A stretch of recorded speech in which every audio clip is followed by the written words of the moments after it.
Assalamualaikum warahmatullahi wabarakatuh. Bismillahirrahmanirrahim. Nahmaduka ya ghafuru ya syakuru. Mashalli wa sallim barik ala sayyidina maulana Muhammadin wa ala alihi wa sahbihi asma'in. Nama ba'du. Penyembelian itu harus pakai bismillah. Kalimat harus ini harus dengan arti taruhan sah tidak sah. Apa harus sebagai etika? Apa harus sebagai supaya kebiasaan baik ini bertahan? Saya ulang lagi ya. Misalnya Pak Arifin dawuh teng jenengan cung nyembelih pitik kudu maca bismillah. Kalau kamu memotong hewan harus baca bismillah. Kata harus itu apa artinya syarat sah? Sehingga kalau tidak baca tidak sah. Apa keharusan dalam makna etikanya harus baca bismillah. Jadi urusannya hanya apa? Etika atau afdoliyah. Atau kita tidak ingin kultur baca bismillah itu hilang, sehingga barang tidak wajib pun kita wajibkan supaya kultur baca bismillah itu tidak hilang. Nah, Imam Syafi'i itu milih yang tidak wajib, itu hanya urusan etika. Sehingga zabihatul muslim meskipun nggak baca bismillah, baik secara sengaja maupun lupa tetap halal ya, tetap sah, tetap halal. Tapi beberapa ulama mengatakan baca bismillah itu wajib dan menjadi syarat sah. Ya kira-kira karena pamit tadi, yang beri nyawa itu Allah, kok apa yang menghilangkan nggak pamit, sudah menghilangkan nyawanya ayam dimakan lagi. Wah itu selingkuhannya kan masih marah itu. Selingkuhannya, pacarnya, anaknya, cucunya itu kan marah itu. Tapi kalau pamit yang punya kan tidak. Lupa kalau ayam cantik yang pas kamu sembelih itu lanangannya kan mangkel itu. Kalau kebetulan sudah tua kan, sekarang-parmu kan gitu.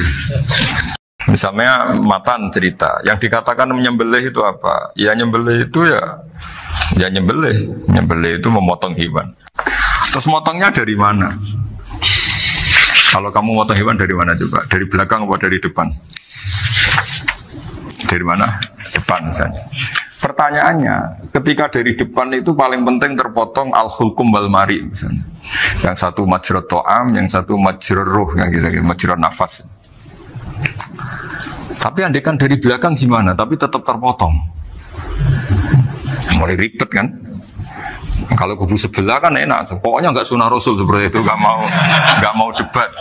Tapi kita tidak cara berpikir tidak gitu. Ini kan status hukumnya halal apa haram ketika ada orang motong hewan dari belakang.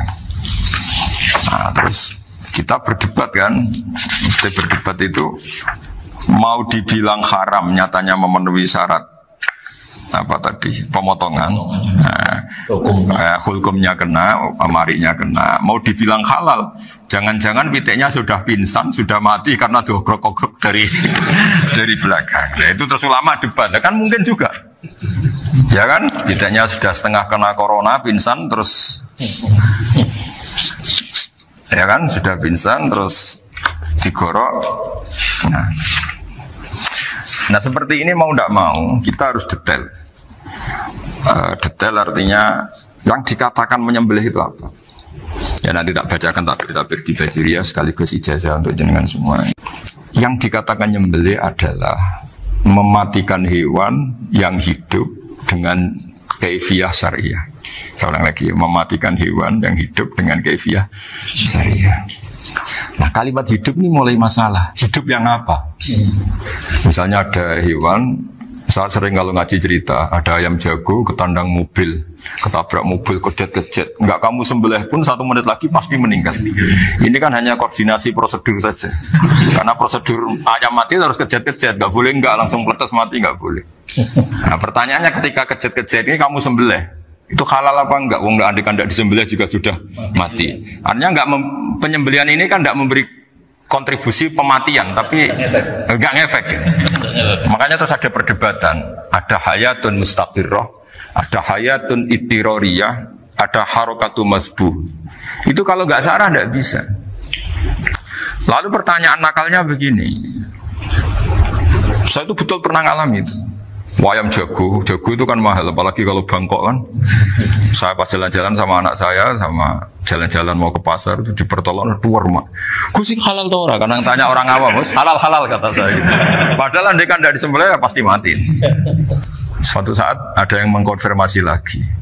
Saya bilang kalau kiai ya tidak pantas makan ayam gitu, tapi kalau kamu tidak kiai ya pantas saja. Daripada rata halal lo gerbeng eman kan ribet.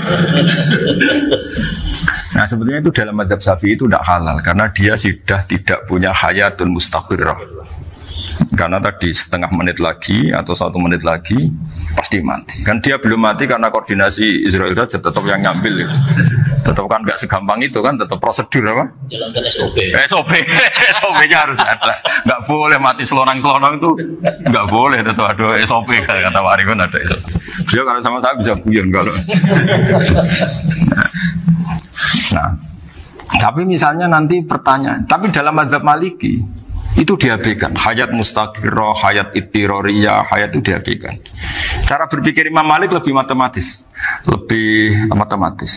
Kalau nggak disembelih itu matinya berapa menit? 1 menit lagi. Gara-gara disembelih dia mati sekarang. Berarti eksekutornya ya peso itu. Ya berarti peso itu memenuhi kriteria mematikan sesuatu yang masih hidup, hewan yang hidup dengan cara syar'i. Jadi andai kan ada rapat malaikat, matinya karena apa coba? Karena peso apa karena kecelakaan? Karena peso. Ya kan? Ya. Karena kalau nggak tanpa peso nunggu 1 menit, gara-gara disembelih langsung terjadi sekarang. Nah karena hukum halal ini yang menarik dan menguntungkan. Di bab ini orang jadi Malikiyah semua. Mana maksudnya ya? Jadi kita ini sebetulnya Syafi'i pecundang gitu. Syafi'i partai politik. Jadi kalau sedang tidak menguntungkan ya kata siapa kita Syafi'i banget. Tidak juga itu. Ya, jadi karena tadi ya kalau pada level perdebatan ulama itu ada tadi ya, ada seperti itu, ada hayatun mustafirrah, ada hayatun ittiroriyah, ada harokatul masbuh. Saya ulang lagi ya. Jadi yang mau saya baca tadi itu logika fikih ya. Fikih itu berpikir ya. Di mana-mana namanya menyembelih itu apa? Dari hidup dimatikan dengan kaifiyah syariah. Kaifiyah syariah ini tidak boleh kamu nyontohkan harus disembelih, keliru juga. Karena untuk hewan yang berat atau hewan liar cukup dipanah asal ma'an harodama yang bisa mengalirkan apa? Darah. Jadi makanya saya umumkan bikaifiyatin syariah Pak Arifin kan tidak harus motong kan bentuknya. Kalau hewan liar kan atau sapi kurban liar kan, sapi kurban ucul liar kan boleh dipanah, boleh macam-macam. Nah kalau tembak bisa diperdebatkan karena ada unsur api Pak Arifin. Jadi bisa debat. Meskipun ada yang bilang boleh tapi bisa debat lagi kan? Karena ada unsur apa? Api Pak Arifin. Iya. Tapi ini saya cerita umumnya bikaifiyatin syariah. Nah, karena kalimat hewan hidup, ada kalimat hidup. Hidup yang apa kan pertanyaannya? Hidup yang sudah kejet-kejet, misalnya sudah koma, sudah kena corona, disentak istrinya, itu. Apalagi ayamnya menyaksikan pasangannya diselingkuhi, wah itu sudah stroke itu dia. Nah itu. Makanya kalau orang suka macam-macam itu kayak ayam makanya itu. Saya baca ya. Bismillahirrahmanirrahim. Wa'lam annahu yujadu fi ibaratihim hayatun mustaqirrah, hayatun mustamirrah, harakatu mazbuh.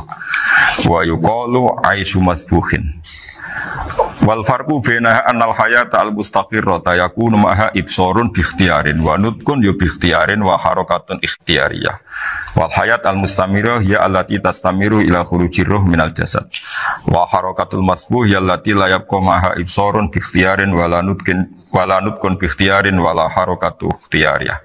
Fa yakunu maha ibsar wa nutqun wa harakatun ibtirariyah ini. Wa ba'duhum farraqa bainahuma. Sampai saat terus ini. Jadi ini perbedaan-perbedaan pandangan ulama.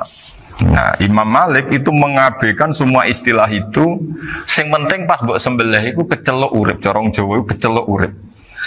Cek hayat mustaqirrah, cek ittiroriyah, cek harakatu mazbuh, pokoknya kecelok urip. Paling kecelok urip bisa dibilang masih hidup. Karena kalau bisa dibilang masih hidup, kamu sembelih, tetap nanti rapat malaikat kira-kira gitu. Ini matinya karena apa? Karena kecelakaan. Oh kalau kecelakaan 1 menit lagi matinya dong. Tapi kan matinya sekarang ya karena disembelih. Nah tadi saya bilang sebenarnya mazhab Syafi'i itu tidak seperti itu. karena Imam Malik menghalalkan, biasanya penggemarnya lebih banyak. Di bongso halal itu kan penggemarnya masih banyak. Tapi ya sudahlah, itu masih ahli sunnah karena salah satu dari mazhab. Tapi logikanya juga masuk. Jadi kita bukan sekedar taklid ke Imam Malik, tapi kalau kita ikhtiyat ikut Imam Syafi'i, monggo, karena mungkin secara medis karena mengalami seperti itu mungkin tingkat kesehatannya apanya sudah ya sudah lah, yang penting makanya terus orang Jawa pinter, nak PTE jago ya halal, nak cilik enggak lah. Jadi lah sarah lagi, kembali lagi sarah itu membicarakan itu detail. Jadi ya makanya kenapa orang mati yang lahir langsung meninggal itu nggak wajib disolati. Alasannya fikih ya lucu, karena dikatakan sholat mayit, di mana-mana mayit itu sabakohu hayatun, di mana-mana namanya mati itu terdahului oleh hidup. Nah ini nggak pernah hidup langsung mati. Jadi fikih itu kadang lucu, ya gitu aja alasannya. Kamu nyolati apa? Mayit. Kenapa kok mayit? Jadi mayit itu namanya mayit orang mati. Orang mati artinya pernah hidup. Nah itu sarah. Jadi ketika matan hanya cerita wasiktu alladzi lam yastahila, enggak pernah nangis, gak lam yusalla alaihi. Sarah bilang mergo ora tau urip. Kalau enggak pernah hidup berarti enggak bisa dikatakan mati. Kayak sampean miskin itu kan enggak bisa dikatakan bangkrut. Ya. Ya miskin aja gitu loh. Kan gitu ya. Karena nggak pernah kaya. Kayak Mas Nafis nggak bisa dikatakan, oh itu Qurannya lupa gimana? Nggak pernah hafal. Jadi yang dikatakan lupa itu pernah hafal. Nggak lupa nggak apa, Gus Qurannya lupa, gaya nggak pernah hafal, kok bilang apa? Lupa gitu. Nggak boleh Pak Wafa bilang, saya ini bangkrut apa? Nggak pernah kaya kok bangkrut. Jadi semua itu ada aturannya itu. Nah itu sarah, lagi-lagi sarah. Jadi kita kan banyak yang syarhun ala syarhin. Jadi kayak kitab takrib itu disarai Fathul Qorib. Jadi Fathul Qorib itu sudah sarah, disarai lagi baju. Nah, itu termasuk cerita itu ya, cerita-cerita. Bismillahirrahmanirrahim. Ya, wa yakunu qad dzukira daf'atan wahidatan la fi daf'ataini. Islam tujad al hayat al mustaqira inda daf'atis saniyah. Amma idza wujidat al hayat al mustaqira inda daf'as saniyah fayakhilu al masbuhu aidan. Fasartu wujudul hayat al mustaqira fi ibtida'il wati akhir marrah. Wa makharu dzalika inda tulil fasli wa illa fala rafa'a sikina wa ada fawran aw alqaha likoniya kalatan wa akhudha ghairuha fawran aw saqatat minhu wa akhudha ghairu halan aw qallaba wa qata'a biyama bagi hal al masbuh. Jadi ini masalah sarah. Sarah itu sudah detail. Misalnya gini, kamu motong ayam. Motong ayam harus sekaligus sret jadi. Jangan sampai nyuwun sewu dua kali. Jangan-jangan misalnya gini, ayam tak potong pas ke kiri separuh. Ya, ke kiri separuh apa hulkumnya. Pak Arifin datang, assalamualaikum Gus Pak, waalaikumsalam, terus santai jagungan dulu. Jagungan sampai besoknya itu nggak meneruskan. Bareng-bareng malah salam, ingat lagi ayam saya ini. Ketika saya meneruskan ini, potensi ayam ini sudah mati atau sudah hidup yang ini masih mazhab Syafi'i loh ya. Atau sudah hidup yang sudah tidak normal. Artinya apa? Penyembelian kedua yang mengeksekusi tadi sebenarnya mengeksekusi barang mati. Yang penyembelian pertama tidak bisa dikatakan penyembelian karena tidak sampai mati. Penyembelian kedua berstatus setengah mati. Nah, kalau seperti itu maka haram. Maka, kecuali itu dilakukan secara fauron. Fauron dicontohkan menyembelih ternyata pesunya kedul terus ngambil yang lain, tapi fauron langsung atau terjatuh ngambil langsung. Ya, itu boleh karena ditoleransi. Tapi kalau kalam ajnabi kata tadi mohon Pak Arifin, seperti Pak Arifin sih, alhamdulillah sih. Jaminan mau rawuh dari ayamnya asem. Ini harus sebar. Ini orang ngawur betul. Jadi, nah itu sarah. Bicara sampai detail itu sarah. Jadi ada sekian kemungkinan. Jadi ya, jadi termasuk yang diandaikan apa? Nah, hayat mustaqirah itu batasnya yakunu maha ibsorun bikhtiarin wa nutqun bikhtiarin wa harakatun ikhtiyariyah. Hayat mustaqirah itu kalau dia betok-betok itu ya karena karepnya. Maksudnya gini, gamane cara roh pitik wedok engkek yo cek karepe dhewe. cara dia melihat peso itu karpe ya masih lari. Jadi misalnya ada ayam. Ayam kita sembelih baru luka sedikit. Belum sampai andaikan dibiarin ya mungkin suatu saat sembuh, luka. Terus melihat kamu lari ketakutan karena kamu dianggap gladiator, killer lah. Nah itu berarti punya hayat mustaqirah. Tapi sudah kalau kamu sembelih karek ngerimit, roh kue serawedi, ya kan? Mau demo ya sudah nggak berkutik, ya dia berarti tidak punya hayat mustaqirah gitu. Ya batasannya itu Joro. Nah, dalam mazhab Syafi'i syarat sahnya penyembelihan harus hewan itu punya hayat mustaqirah. Nah ini sarah ya, jadi sarah itu lebih jelimet. Nah makanya kenapa tidak boleh nyembelih pakai yang tumpul Mas Nafis? Takutnya ayamnya itu ngalami dohtoh, atau kok ditekek. Misalnya sama nyembelih pakai peso tumpul, ini kini ketekek, takut. Kan dia misalnya ayamnya jantungan, roh peso wis setruk kan, udah gitu ketekek. Nah itu mati dulu pasti itu. Siksa. Jadi pas diongok-ongok dia sudah mati. Jadi nanti kalau di akhirat, sebetulnya saya sudah mati loh, ngawur ya. Wah apalagi nganggu keris nogo sosro, wah itu sudah gereng sakti kan, diginikin dok sudah mati kan. Makanya bahaya nyembelih pakai keris-keris sakti karena sebelum terpotong sudah mati, saking saksinya kok keris itu misalnya gitu. Baru nempel. Makanya nanti suatu saat ada pertanyaan ini, boleh enggak nyembelih ayam orang yang rainya itu sangat? Wah itu haram, kena. Oh itu mesti mati dulu. Komisen tatonan apa? Ya betul. Iya kayak algojo. Ayamnya jenis apa? Stroke ya? Jenis penakut. Pas mau disembelih, udah mati. Jadi hati-hati ya nyembelih ayam. Jadi kalau orang kampung Pak Arifin ya, orang kampung mudin kampung. Mungkin kalau orang kota sudah nyuwun sewu gak peduli. Kalau orang kampung itu apa itu Pak Arifin? Kalau nyembelih jago itu sampai apa itu? Ilatnya dikeluarin dong. Oh iya. Iya karena takutnya katanya beberapa yang kaget itu kelek apa?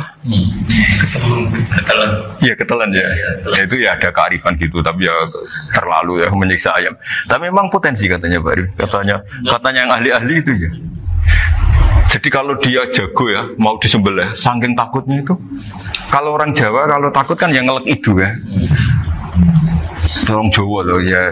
Itu kalau orang takut kan kadang apa kayak. Nah ayam itu nak ketakut. Kadang ininya terus apa? Lidahnya masuk. Akhirnya pas disembelih ini nggak kena. Nah makanya terus banyak mudin yang punya ikhtiar tadi. Pernah lihat apa yang ayam jago itu? Ilatnya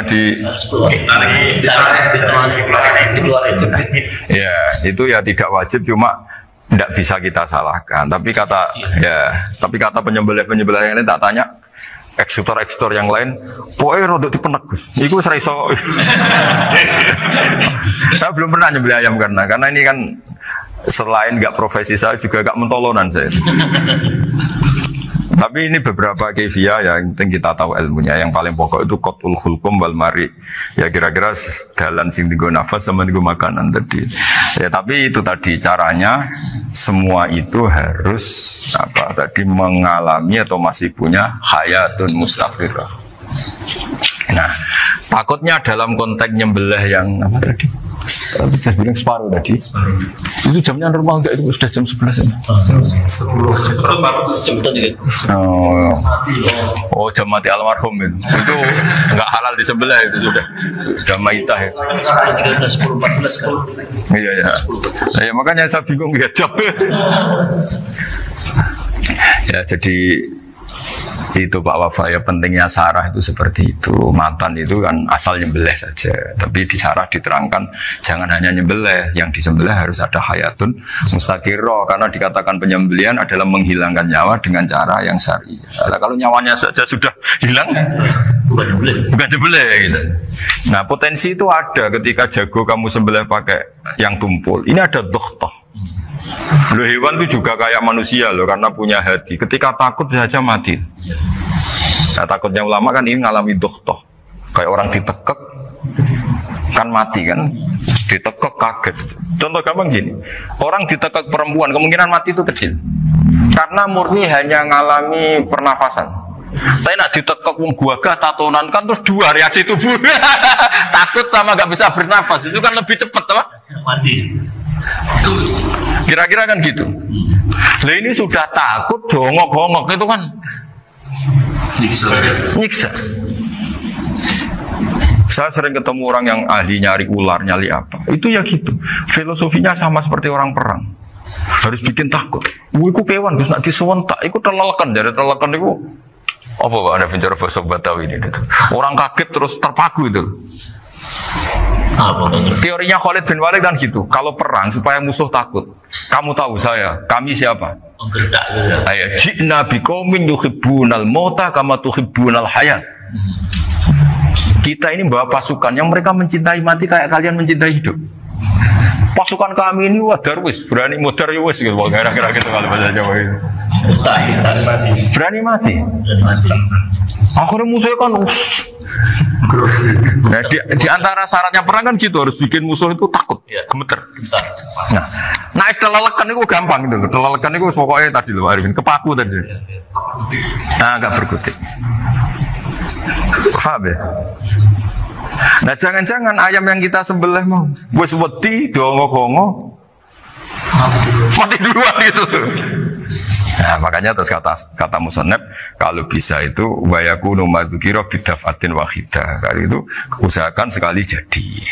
Tapi itu bukan berarti syarat sahnya harus sekali jadi. Kira-kira karena tadi gak kebayang kan kalau baru separuh tak. Assalamualaikum Gus Pak. Waalaikumsalam Pak Arifin. Sebudi kabarnya. Baru itu terus ingat diteruskan lagi. Kemungkinan ini sudah mati apa? Nah makanya ya tapi lagi-lagi ini sarah ya tak baca Bismillahirrahmanirrahim wa yakunu qad umadzukira daf'atan wahidatan la fi daf'ataini fa innahu yahrumul masbuh hina itu. Kalau dua kali, tapi dua kali maksudnya yang satu kali ini mengakibatkan kematian. Dikatakan penyembelian belum sempurna, dikatakan hidup toh nanti pasti mati, berarti tidak mengalami hayatun mustaqirah. Paham ya? Jadi ini semoga dapat barokah dari para ulama. Jadi saya mohon nanti Pak Wafa, Pak Muntaha, teman-teman jangan hanya baca matan ya, pada level alim itu harus baca syarah karena matan itu nyuwun sewu tidak cukup untuk menjawab sekian kemungkinan. Nah syarah itu sonok fardul masalah. Ya Pak Arifin ya mengandekan masalah meskipun belum terjadi ya pengandaian. Jika nanti kalau terjadi kalau militer itu apa? A, B ya? Alternatif gimana? Kalau strategi itu kalau ada sekian A, B, C. Kalau A gagal B sudah siap militer. Jadi kalau masuk surga pintu satu nggak bisa itu kedua lewat teras sembrono. Satu sunnah yang bisa Anda tiru ya, sunnah caranya sholat, sunnah caranya zakat, sunnah caranya berperadaban dengan istri, dengan tetangga, macam-macam. Sunnah di sini artinya bukan sunnah madzhab fikih yang wali ane wajib tadi, napa? Perilaku, napa? Perilaku. Terus nak kabudut ya Rasulullah, ya malah penak aku nak kabudut itu jejer pangeran. Terus delok kowe dari Nabi.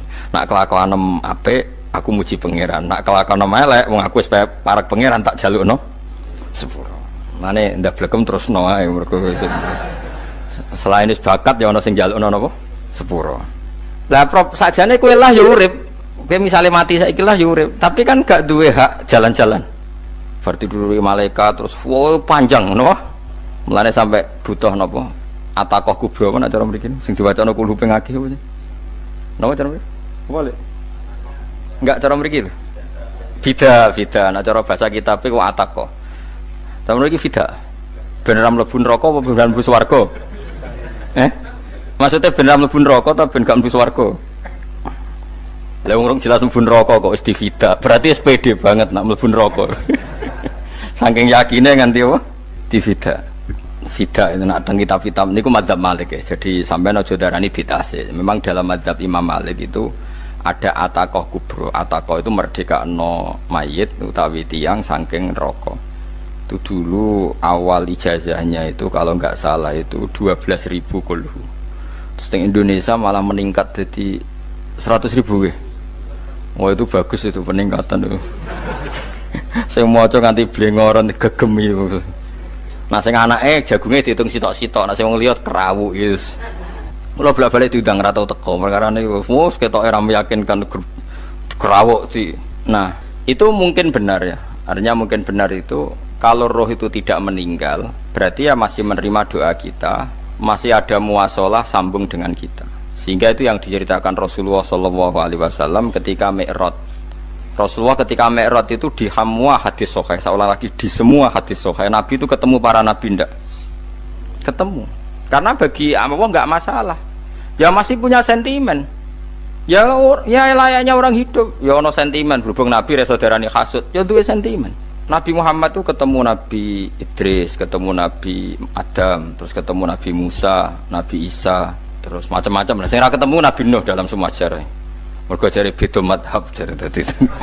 Jare ulama ya lucu ngomong Nabi Muhammad kenapa ora ketemu Nabi Nuh jare beda madhab jare dadi enggak perlu. Karena kalau Nabi Nuh iku madhabe nek ana wong fasik didongakno mati celaka mencit. Nah Nabi Muhammad ana fasik didongakno disepuh sepuro. Berhubung beda madzhab maslahate ora ketemu jare ulama tapi.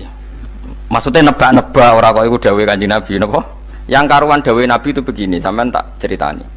Ketika Nabi Muhammad ketemu Nabi Musa, Nabi Ibrahim, terus sing mujma'ala ya Musa, Ibrahim, Idris, Isa, Adam.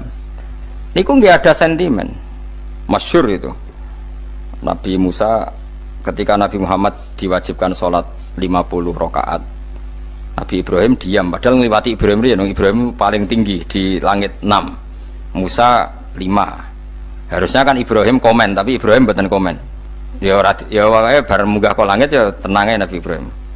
Kandhani sanapa wajibna salat 50 ya Nabi Ibrahim ya mantuk-mantuk. Ya cara Nabi Ibrahim pangeran ngutus wis dipikir dadi ora perlu dikomen. Nabi Musa komen. Dan itu melecehkan kita. Apa salat 50? Umatku sing bener wae ora kuat kok umat. Seakan-akan kita ini lebih buruk ketimbang umat. Ya, cara aku dadi Nabi Muhammad. Muhammad itu nabi yang meskipun afdhalul khalqi tapi kan junior ya ora bantah. Cara kula Nabi ini tak bantah, beda umat mbak umatku. Tapi Nabi Muhammad itu gak seneng debat tuh, karena punya akhlak ya. Cara Nabi ini kue ngawur umatku coba padakno. Nabi Musa jelas ngendikan umatku era kuat apa meneh umat tem. Seakan-akan kan karena umat dia gak kuat, selainnya pasti lebih gak kuat. Padahal tidak juga. Mulane kula seneng kata saya Itali di Zainal Abidin, sholat sedina 1000 rakaat. Berarti ben Nabi Musa ketok kelirune, jare sapa 50 rakaat ra kuat. Aku di umat Ali Zainal Abidin sedina 1000 rakaat. Kula nggih nate salat sedina 300 rakaat, pisanlah tahu. Paling kan ketemu Nabi Musa kula nate. Tapi ya mau tahu tok aja kon terus. Lho itu kiang-kiang kuno nak Ramadan cek kuat lho ya. Tarawih kan wis piro? 23 ya. Iku nak sing waras bengi cek tahajud piro? Enggak 23 tahajud standar piro to? 12 kok 2 amatir. Wah. Kowe wis gak murahan tenan Kang. Tahajud itu standar piro to? 13 Kang. 13 iku tahajude 12 witire sita utawa tahajude 10 witire 13. Kabeh riwayat itu 12 Kang. 12 witire sita berarti 13. Berarti 3 gas gawe 20 sik. 20 ambek 13 piro? 33 tambah 17 rakaat. Pinten? Mun 50 kan salat 5 waktu kan 17 rakaat. Engko ana sing serodok kiai kan qobliyah ba'diyah. Asal coba diasar lho. Wis nglangkai 50 sembrono ya Nabi Musa ngeklaim enak wae makanya. Tapi Nabi Muhammad nabi yang baik dene ora mboten kok terus gak terima nggih semeneng ae napa. Itu namanya sentimen. Ya boleh Nabi sentimen boleh, Nabi juga manusia boleh punya sentimen. Akhirnya dituruti nganti 5 waktu berarti kanten pinten 17 rakaat. Nah yang ada sentimen tuh begini, lalu Nabi Musa ku nangis. Nabi Muhammad semedon bisa nangis. Aku ya pangeran mayubki kaya Musa sing nangis. Kowe nangis nok kowe apa? Ya Allah, saya itu tidak mengira ada hambamu yang setelah saya yang bisa naik kelas di atas saya. Dia tidak terima kelasnya dilewati. Makanya Nabi ya karena punya roh itu ada sentimen. Orang kaya kowe ana wali kutub ya ben kono wali-wali dhewe, penting aku oleh ngerokok oleh. Kita kan tidak punya sentimen. Itu tidak baik dalam kehidupan orang kok tidak punya sentimen. Makanya Nabi Musa itu terkenal Nabi paling sering mensomasi Nabi Muhammad. Makanya dia ceritanya diulang-ulang di Quran karena dia paling banyak sentimennya. Oh sering gerutu deh. Tapi lucunya pangeran itu seneng mbek gerutune Nabi Musa. Dan itu nggak bisa ditiru, masyhur itu. Karena ketika dia ngrutu terus gitu, ngomong sendiri ngrutu, khidda itu ngrutu. Bahasa Arabnya khidda, khidda omongan sing tajem sing ngrutu. Nabi Muhammad tanya sama Jibril, ya Jibril, kenapa Allah nggak tersinggung ketika Musa menggerutu terus? Jawab Jibril, huwa ya alamu khiddata, pangeran wis apal mbek gayane dekne, dadi yo dibarno. Dan itu tidak cerita Israiliyat, itu cerita-cerita yang masih di hadis sahih. Ini tidak cerita Israiliyat, cerita-cerita masih di hadis sahih. Makanya gerutu itu ya oleh brengkel itu ya oleh asal proporsional, brengkel itu ya oleh asal nopo proporsional. Yaiku siji syaratnya keyakin aku kekasih pangeran. Problemnya kan orang kekasih pangeran. Musa itu gak terimanan. Contoh paling masyhur itu tadi. Musa, kalau kamu sudah membebaskan Bani Israel dari kaum Jabbarin, kaum Kan'aniyin, ini ku tiang-tiang putih. Kalau nantrang no iku ra iso, pokoke bangsa Palestina, tapi ajarane Palestina bukan Kan'aniyin, supaya angel, pokoke Kan'aniyin aja. Gak usah diterjemah, sensitif. Kamu tak kei Taurat. Barang jare setelah kaum Kan'aniyin ditaklukkan Nabi Musa sowan ning Turisina. Turisina iku gununge niku mulai Yordan ngantos kawasan Mesir, wis pol gede nih. Niku sinten Nabi Musa ngajak waqtara Musa qaumahu sab'ina rajulal limiqatina. 70 orang pilihan, ya cara kene santri pilihan, kiai pilihan dijak. Pokoke singkat cerita Nabi Musa mojok sebab piye umat piye, pokoke terus gawa Taurat. Umate sing 70 wong brengkel lan nu'mina laka hatta narawaha napa jahra. Kok enak sampean mojok dhewe terus muni ketemu pangeran. Kita ndak bisa percaya kalau nggak melihat Allah sendiri. Gentenan pangeran sing tersinggung, wong ora nabi kok kecangkeman njaluk koyok nabi, ora levelnya njaluk roh pangeran. Terus akhirnya disamber berdek mati pokoknya. Bareng mati Nabi Musa malah lucu. Ya Allah, tiang 70 tak jak kon dadi seksi. Nak jenengan mateni terus seksine sinten? Sepundi jenengan kudu diuripno. Akhirnya pangeran diuripno. Perkarane dikomplain Nabi Musa. Jadi Nabi sering gremeng, sering komplain pangeran Nabi Musa. Tapi pangeran seneng wong kekasih, yes bener wae. Mulane wong penting dadi kekasih pangeran sih. Engko keliru-keliru ku bener wae. Tapi nek ora kekasih bener wae ya salah musuh. Wis pidato pengajian nak siar Islam, tapi nek ora kekasih disalahno mbek pangeran. Ana wali ku nak salat iku ora tau kok jero masjid. Iku wali. Padha mbek sing saf awal. Sing saf awal gak trimo salate ning jopo kok. Wali, ya kok dhuwur. Ditakoki, kena nopo jenengan kok wali padahal nak salat kok guri kok jopo jare. Aku iku isin sowan pangeran kok ngarep mergo dosa aku iku akeh. Baro kaya sopan rawani kok ngarep iku ngrasa. Dadi sing seneng saf awal ya wong pede-pede. Tapi aja ndot iki ilmu aja ndot. Ora ngeteruske muni saf awal gak sunat. Dari Gus Bawo sesat kaya ngomong ngono. Sembrono. Maksudnya kabeh kok ana ilmune.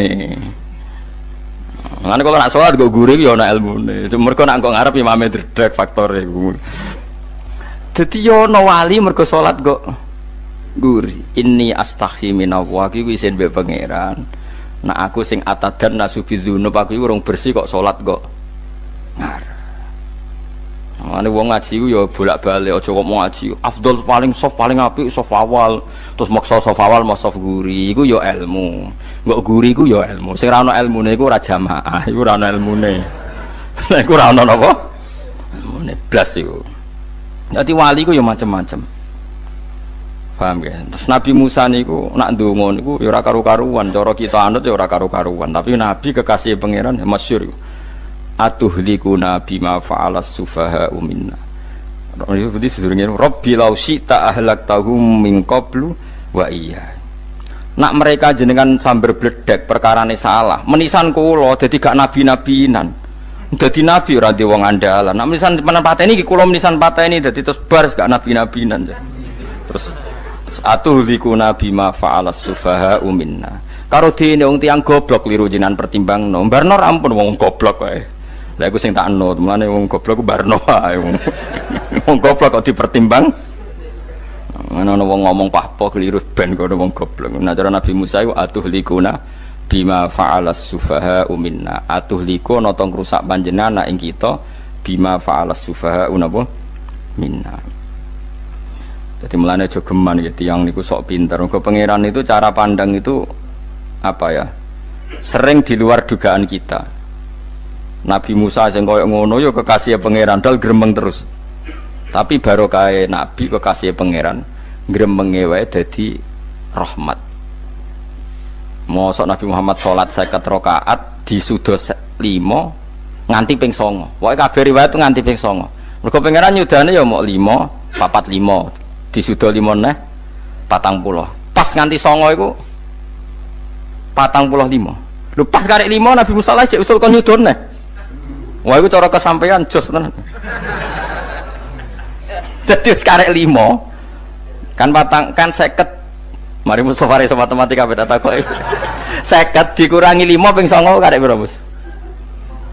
Lho yo 50 ping 5 kan 5 ping 10 kan 50. Berarti nak ping 9 iku cek. Yo cek 5 lah. Kok katut Mustafa. 50 disuda 5 ping 9 karek piro? Karek 5. Lah Nabi Muhammad itu bolak-balik ping 9 mergo mau disudoni pangeran ya mau. Lah terakhir 5 itu Nabi Musa maturna iku cek pangeran dawuh iku jare Nabi Musa ijo ora kuat umatem. Njok neh keringanan. Terus Nabi Muhammad oh iku wis isin karek 5. Ada 5 disuda meneh kan enteh. Lah iku sing kula lah usul iku betul-betul iku. Mestine menisan apa? Ya tapi nak menisan kan ya lucu kalau bumi diugano dan nampa salat jebule ra sida kan malah ra karo-karuan kan. Jadi ben sampean ngerti nggih. Mulane mbon niku nggih urip iku jawab malih urip iku ora mati. Makanya enggak ada aliran manapun di Islam ini yang memungkiri kalau doa itu sampai mayit. Meskipun ada yang mengkritik tahlil, mengkritik mitung dinane mayit. Oke, enggak apa-apa ada yang kritik. Bagus. Bagaimanapun ada support, ada kompetisi, ada identitas.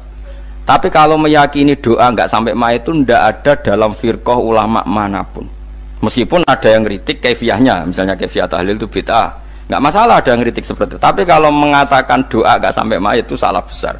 Karena enggak ada firqah pun di seluruh dunia, termasuk bin Bas sekalipun yang meyakini doa itu enggak sampai mayit. Semuanya itu sepakat sampai mayit. Karena doa itu diajarkan oleh Nabi Ibrahim, Nabi Muhammad kabeh donga Rabbana ufirli wali walidayya saat terusé walil mu'minin wastaghfir li dzambika walil mu'minina wal mu'minat. Ketika orang sudah mati ada donga Allahumma ighfir lahu wa afi wa'fu anhu.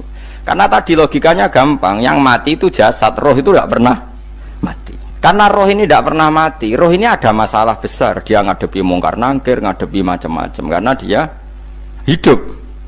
Nah kemudian cerita yang kita ingkari adalah yang berlebihan, kayak cerita kejawen nak malam apa mulai terus neng kamare dikai rokok mergo zaman ning donya seneng rokok. Raya rokok wis kaleng cung wis diumbuk di rokok mbahmu. Ono kadang dikai gemblong jare senengane bae, bareng cokot tikus jare bae wis mulai. Lah itu yang lah kalau itu gak trimo bid'ah Kang iku ngawur tenan lha iku. Daerah-daerah tertentu nggih ke atas sing ngoten niku.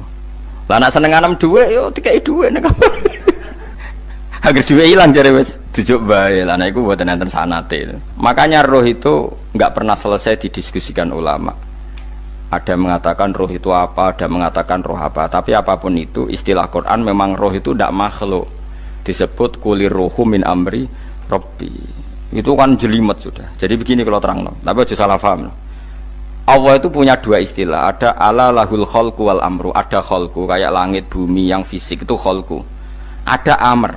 Makanya istilahnya Quran itu ala lahul khalqu wal amr. Ada khalqu, ada amr. Dan roh itu kategorinya ada khalqu tapi amr, yaitu disebut kulir ruhu min amri rabbi. Amr itu susah difahami karena fisik kita ini tidak cukup untuk memahami amr, fisik.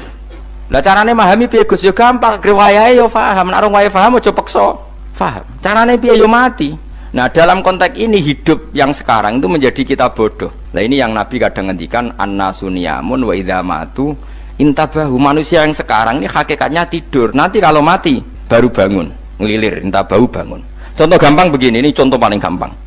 Saya ini bahak Nganggep duit ku penting. Momennya sesuk wae bayar anak mondok, bayar SPP, semuanya macam-macam. Nganggep duit ku penting. Oke, besok saya butuh uang 1 juta, saya nganggep uang itu penting. Ternyata di Lauh Mahfudz saya ditakdir nanti itu mati, jam 11 mati. Atau andikan anak saya nggak bayar 1 juta terus dikeluarkan dari sekolah, cara Allah ya ora penting. Asal cek sekolah ya ora masalah. Kita nganggep masalah. Enggak, kita dikeluarkan dari sekolah kita nganggep iso wae cara Allah ora masalah. Asal tetap sholihah bagi Allah kan ndak masalah. Sesuatu yang nggak masalah kita anggap masalah. Bareng kue mati tenan ngerti anakmu iku gara-gara sholat 5 waktu ditulis min ahli jannah. Ora ana syarat sekolah ta ora sekolah. Akhirnya kena akhirat ngerti. Jebule sekolah iku gak penting. Tapi aja terusno lho iki. Apa cerita? Nek mati kowe ngerti. Kowe saiki nganggap sujud ora penting. Buktine koyo notol ayam sarset-sarset terus bar. Tapi nak ngitung duit ora bar-bar. Tapi kowe sampe nak mati ngerti diumumno pangeran. Wong sing seneng duit neraka, sing seneng sujud swarga. Terus kowe sadar Gusti jebule penting sujud timbang duit. Mana ngandani nembe sakniki jare lho ngandani wis dhisik ngawur. Ning Quran sing ana wakum minasajidin kowe dadi wong sujud aja dadi wong tukang golek duit ngakeh ngawur. Nah, dalam konteks ini tuh manusia sekarang tuh bodoh, pinter mesok ben. Mulane kira usah susah nek saiki bodoh. Tak jamin sampe nak mati ku mesti pinter.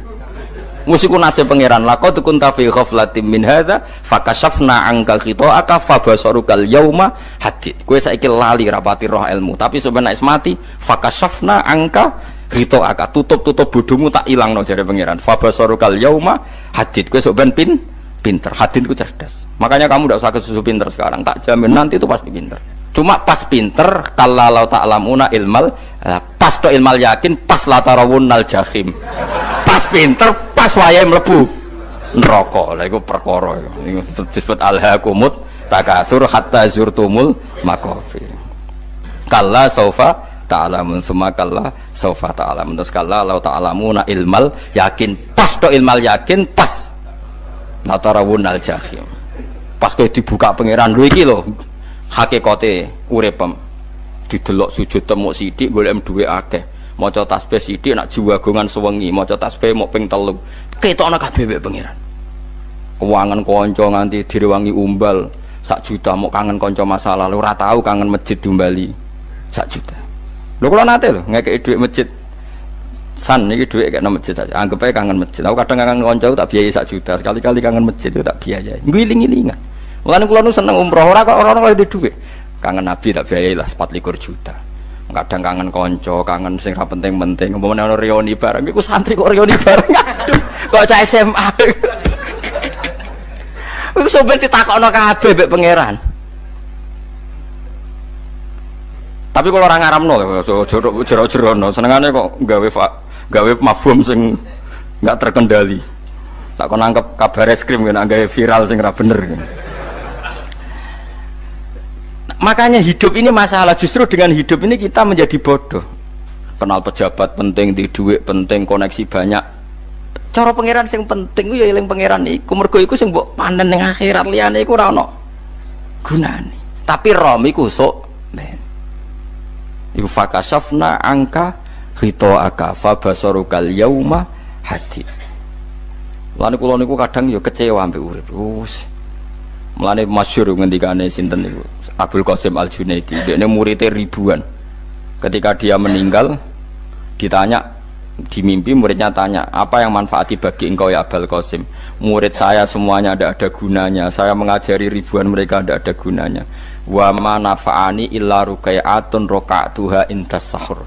Semua riwayat rata-rata roka'at kecil, bukan rokaat. Semua santri saya, semua pengaruh saya itu tidak ada gunanya semua. Yang ada gunanya adalah rukuk-rukuk saya kecil ketika waktu sahur. Coba. Tapi sekarang orang lebih senang pengaruh. Enak jadi kayak gede.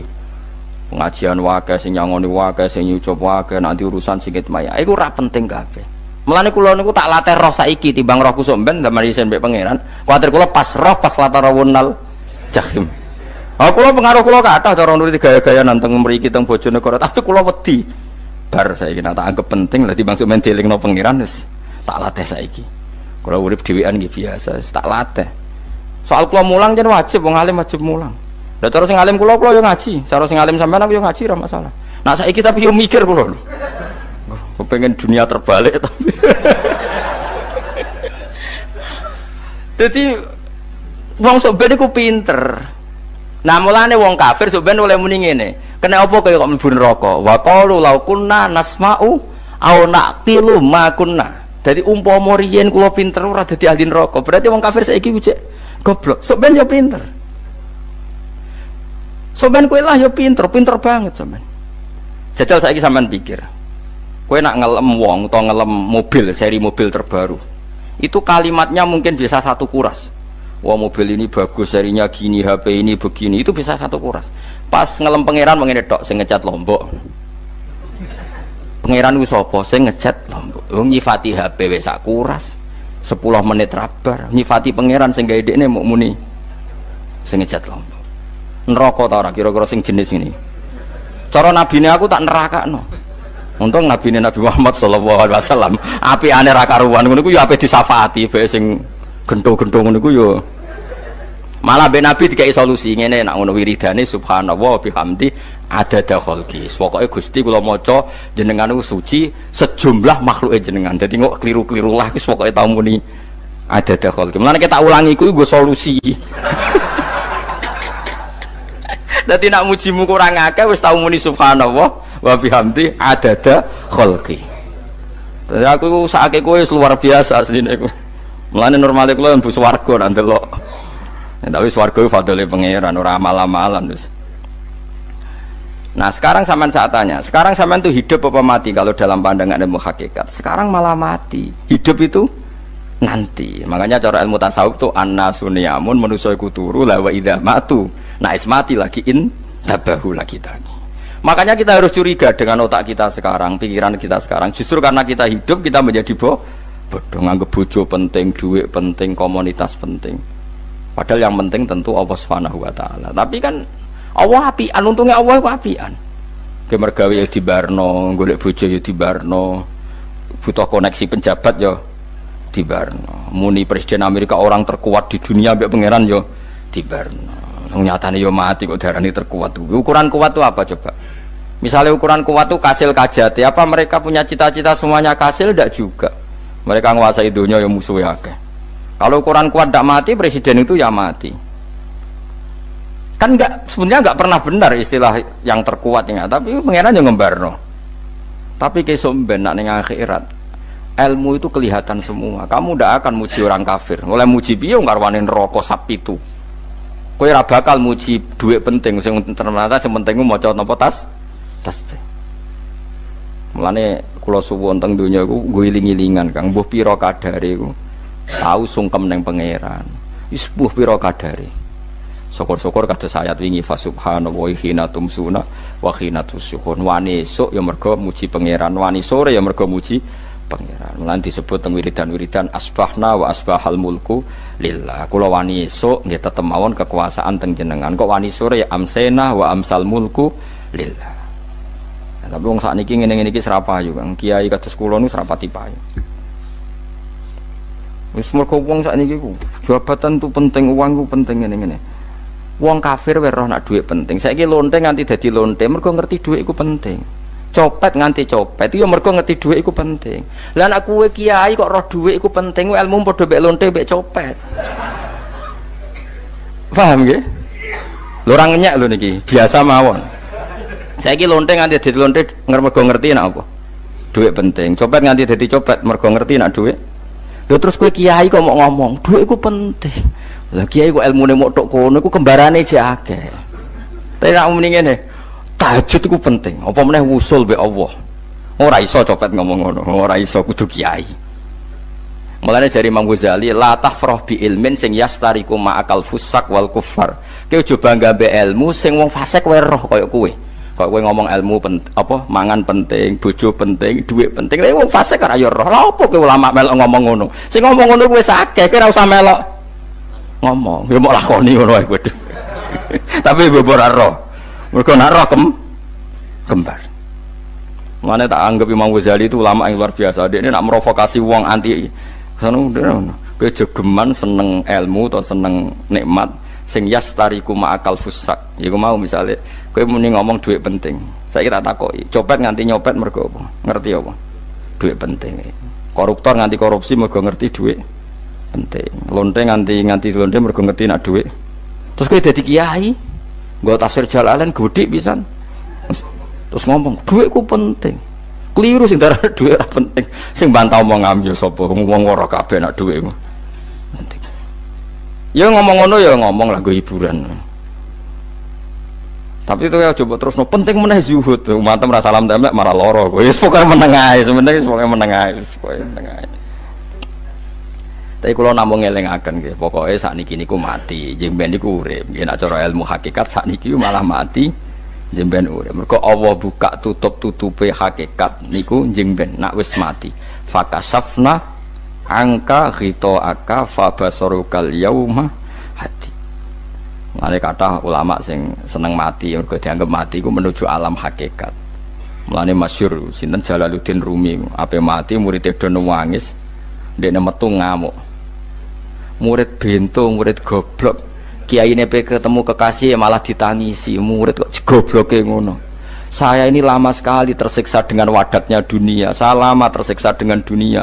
Pas sampai ketemu kekasihku malah mbok tangisi, murid bento. Ayo nang nari. Nari akhirnya muridnya. Mulane diarani tarian Rumi iku ditarekno pas gurune ape mati. Ya supaya jajal ora apa-apa. Nak ora dianggap wong edian. Tapi mazhab seperti itu ya ada. Jenenge mazhab sinten Jalaluddin Ar-Rumi. Kanjeng Nabi sebagai sentral ilmu ya pernah juga ngajarkan seperti itu. Nate donga, ya Allah jadikan hari-hariku baik, wa khairu ayyami yauman alqa fi, dan hari terbaikku adalah saat saya ketemu engkau. Kowe wani donga iku, wa khairu ayyami yauman alqa fi, hari terbaikku adalah hari saat ketemu engkau. Kowe wani donga ngono. Makanya ini Rasulullah luar biasa, sing apa dimati ya ana ilmune, sing wani mati ya ana ilmune. Utawa kowe ora rasa ilmu-ilmunan. Mbah jare, wae mati pokoknya ndak boleh. Tapi sampean tak ajari secara syariat. Kulo berkali-kali kalau ngelepas jenazah di kampung kulo niku tak warai tonggo-tonggo masalah syariat. Tak warai ngaten sing mesti bener iki hadis sahih. Anggap saja kita hidup ini ziyadatan li fi kulli khairin, itu doa Rasulullah masyhur itu. Allahumma ij'alil hayata ziyadatan li fi kulli khairin wal mauta rahatan li min kulli syarrin. Anggap saja kalau kita hidup berarti kita berkesempatan baik. Kalau kita mati anggap saja kita sudah tidak bisa buruk. Sehingga mati kita pasti baik. Mulane bener wong-wong ulama iku ana bajingan begudal mati. Saya nggih mayit niki. Wonge meneng kabeh. Saya nggih meneng kabeh. Ayo muni saya. Nggih, Mbah, saya, Mbah. Bareng dong gremeng saya apane jare kiai ini. Ya saya. Baru kae mati ora zina, ora maling, ora ngerampok. Nek dekne ijo urip gak saya mergo iso maling, iso ngerampok. Berarti mati dadi saya ta dadi elek. Saya lek mulane wong alim-alim nek ana mati fase kelas saya nggih. Nggih, niku ana ilmune. Mergo mati iku rohatan mingkuli sarin, akhir dari segala maksiat. Ya akhir dari segala fakir barang pokoknya. Jadi Nabi itu ngajarkan kita itu ilmu itu simpel ya.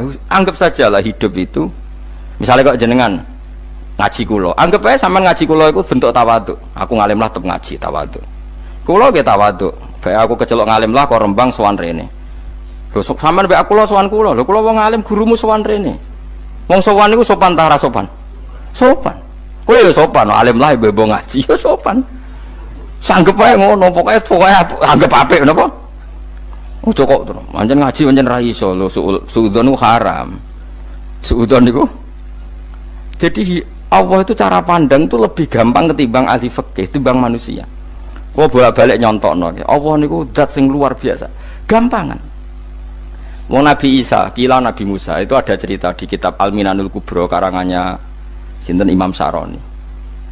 Itu suatu saat ada pengumuman dari Nabi Isa, kila Nabi Musa, siapa hari ini yang bisa sedekah kepada Allah maka pasti masuk surga, karena hari ini pintu surga dibuka. Memang ada momen-momen yang pintu rahmat itu dibuka, ada kayak hari-hari biasa, termasuk hari-hari ini. Kalau bersaksi hari-hari ini termasuk dibuka. Masyhur ada hadis, inna lirabbikum fi ayyami dahrikum nafahatin ala fatata'arradu li nafahati. Saya ulang lagi ya. Inna li rabbikum fi ayyami dahrikum nafahatin ala fatata'arradu di nafahati. Setiap 1 tahun dari tahun kalian itu ada nafahat. Nafahat itu semacam pintu-pintu gelombang yang kamu itu mudah sampai ke Allah. Maka kamu harus bersiap-siap ada di jalur gelombang itu. Jadi gamane, makanya ini bulan-bulan suci kayak Dzul Qa'dah. Ya mulai Dzul Qa'dah, Dzul Hijjah, Muharram terus 1 Rejab. Mulane kula mulai wingi Dzul Qa'dah aku panik ngamal napa mawon kula lakoni termasuk mulang. Sampai golek kitab pesen teng Surabaya, wau golek teng Jogja. Terus pokoknya macam-macam lah. Karena ada ayami dahrikum itu ada nafahat, terutama bulan-bulan sing di ngendikan Allah minha arbaatun apa hurum. Terus wonten tiyang lu sing ra dipopo. Ra dipopo terus ora dipopo. Modekne iku tukang gawe surujul faros. Tukang gawe hiasan cara mriki apa? Pelanan apa? Pelanane apa? Jaran. Itu gawe sepatu jaran, pelanane jaran. Takok ngene mbek Nabi, kila Nabi Musa. Ya Nabi Allah Musa. Kula tak gawe pelana yang bagus saja karena saya bekerja. Nanti bilang ke Tuhan kalau punya apa? Kuda. Kula pelanane kula. Apa Nabi Musa dicotos? Cangkemmu pangeran jeduwe jaran. Ambek apa disalahno Musa, kowe ora usah ngono. Aku iku seneng ambek pujiane cah iku. Aku iku nampa pujian sesuai pahame wong iku. Engkau wong iku nak wiridan ngene, ya Allah, kalau engkau mau pergi bilang, nanti saya siapkan sepatunya. Kalau engkau mau ini bilang, nanti saya siap. Tidak wiridan. Ambek Nabi Musa dicotos. Mergo cara syariat iki sesat. Jadi Nabi Musa model kados MUI yang sesat ya sesat. Ini pangeran kadang mboten ngoten. Tapi pangeran, makanya kita ini kan kalau ilmu hakikat nggak boleh jadi fikih, ya sudah kita mengatakan kalimat itu tetap haram, nggak boleh jadi apa? Syariat. Tapi kalau Allah melegalkan untuk orang tertentu ya ben wong pangeran. Pangeran ya falu napa? Mayas. Ini kan memang masalah-masalah yang nggak akan selesai, la yusalu amma yafalu wa hum napa yusalun. Allah nggak akan ditanya, tapi mereka atau kita yang ditanya. Nah Allah ya terserah tetap yafalu napa mayasa. Tapi sampean tak ceritani bahwa nanti itu bodoh-bodoh kita yang sekarang kita alami ini sebenarnya di alam bodoh. Nanti setelah sampean mati baru di alam hakikat. Nah pas di alam hakikat ini kalau kita tidak benar disebut latarawunnal jahim. Pas kowe tok ilmal yakin, pas kowe wayahe roh mlebu. Menauzubillah napa min dzalik. Makanya kepingine Kanjeng Nabi kowe nak kepengin ngalim saiki, kowe nak kepengin roh kudrat Allah ya saiki. Nah, carane piye? Sering maca wa min ayatihi wa min ayatihi. Ben dikenalno ayat-ayate Allah ya mulai saiki. Ya mulane ngaji wa min ayati. Ayate Allah kowe golek dhuwit ya ayate Allah. Kowe ngok turu ya ayate Allah. Lu turu ya angel tenan Kang, masih orang terbaik di dunia, kepen turu ra iso Kang nak rawaye turu. Gak iso misalnya saya bisa apa saja, wes ah. Pesulap-pesulap ning Jakarta lah bisa melakukan apa saja. Mohon sampean nak hebat tenan, saiki turu. Iso ta ora? Ora iso. Turu, makanya guyonannya ulama dulu kadang jorok-jorok. Imam Zamakhsyari niku tiang Mu'tazilah. Wonge alim alamah, ngarang kitab berjilid-jilid. Tapi dekne Mu'tazilah. Dekne ora percaya fahame ahli sunnah nak Allah iku sing gawe amalal ibad. Cara dekne wong iku iso gawe amale dhewe. Buktine wong kepen ngadeg-ngadeg, kepen lungguh-lungguh. Lah nek wong ora iso gawe amale dhewe lalu hisab gunanya apa?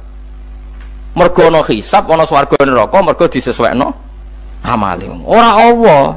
Mergo nek Allah sing gawe kok piye? Walhasil ngomong ngono terus dekne.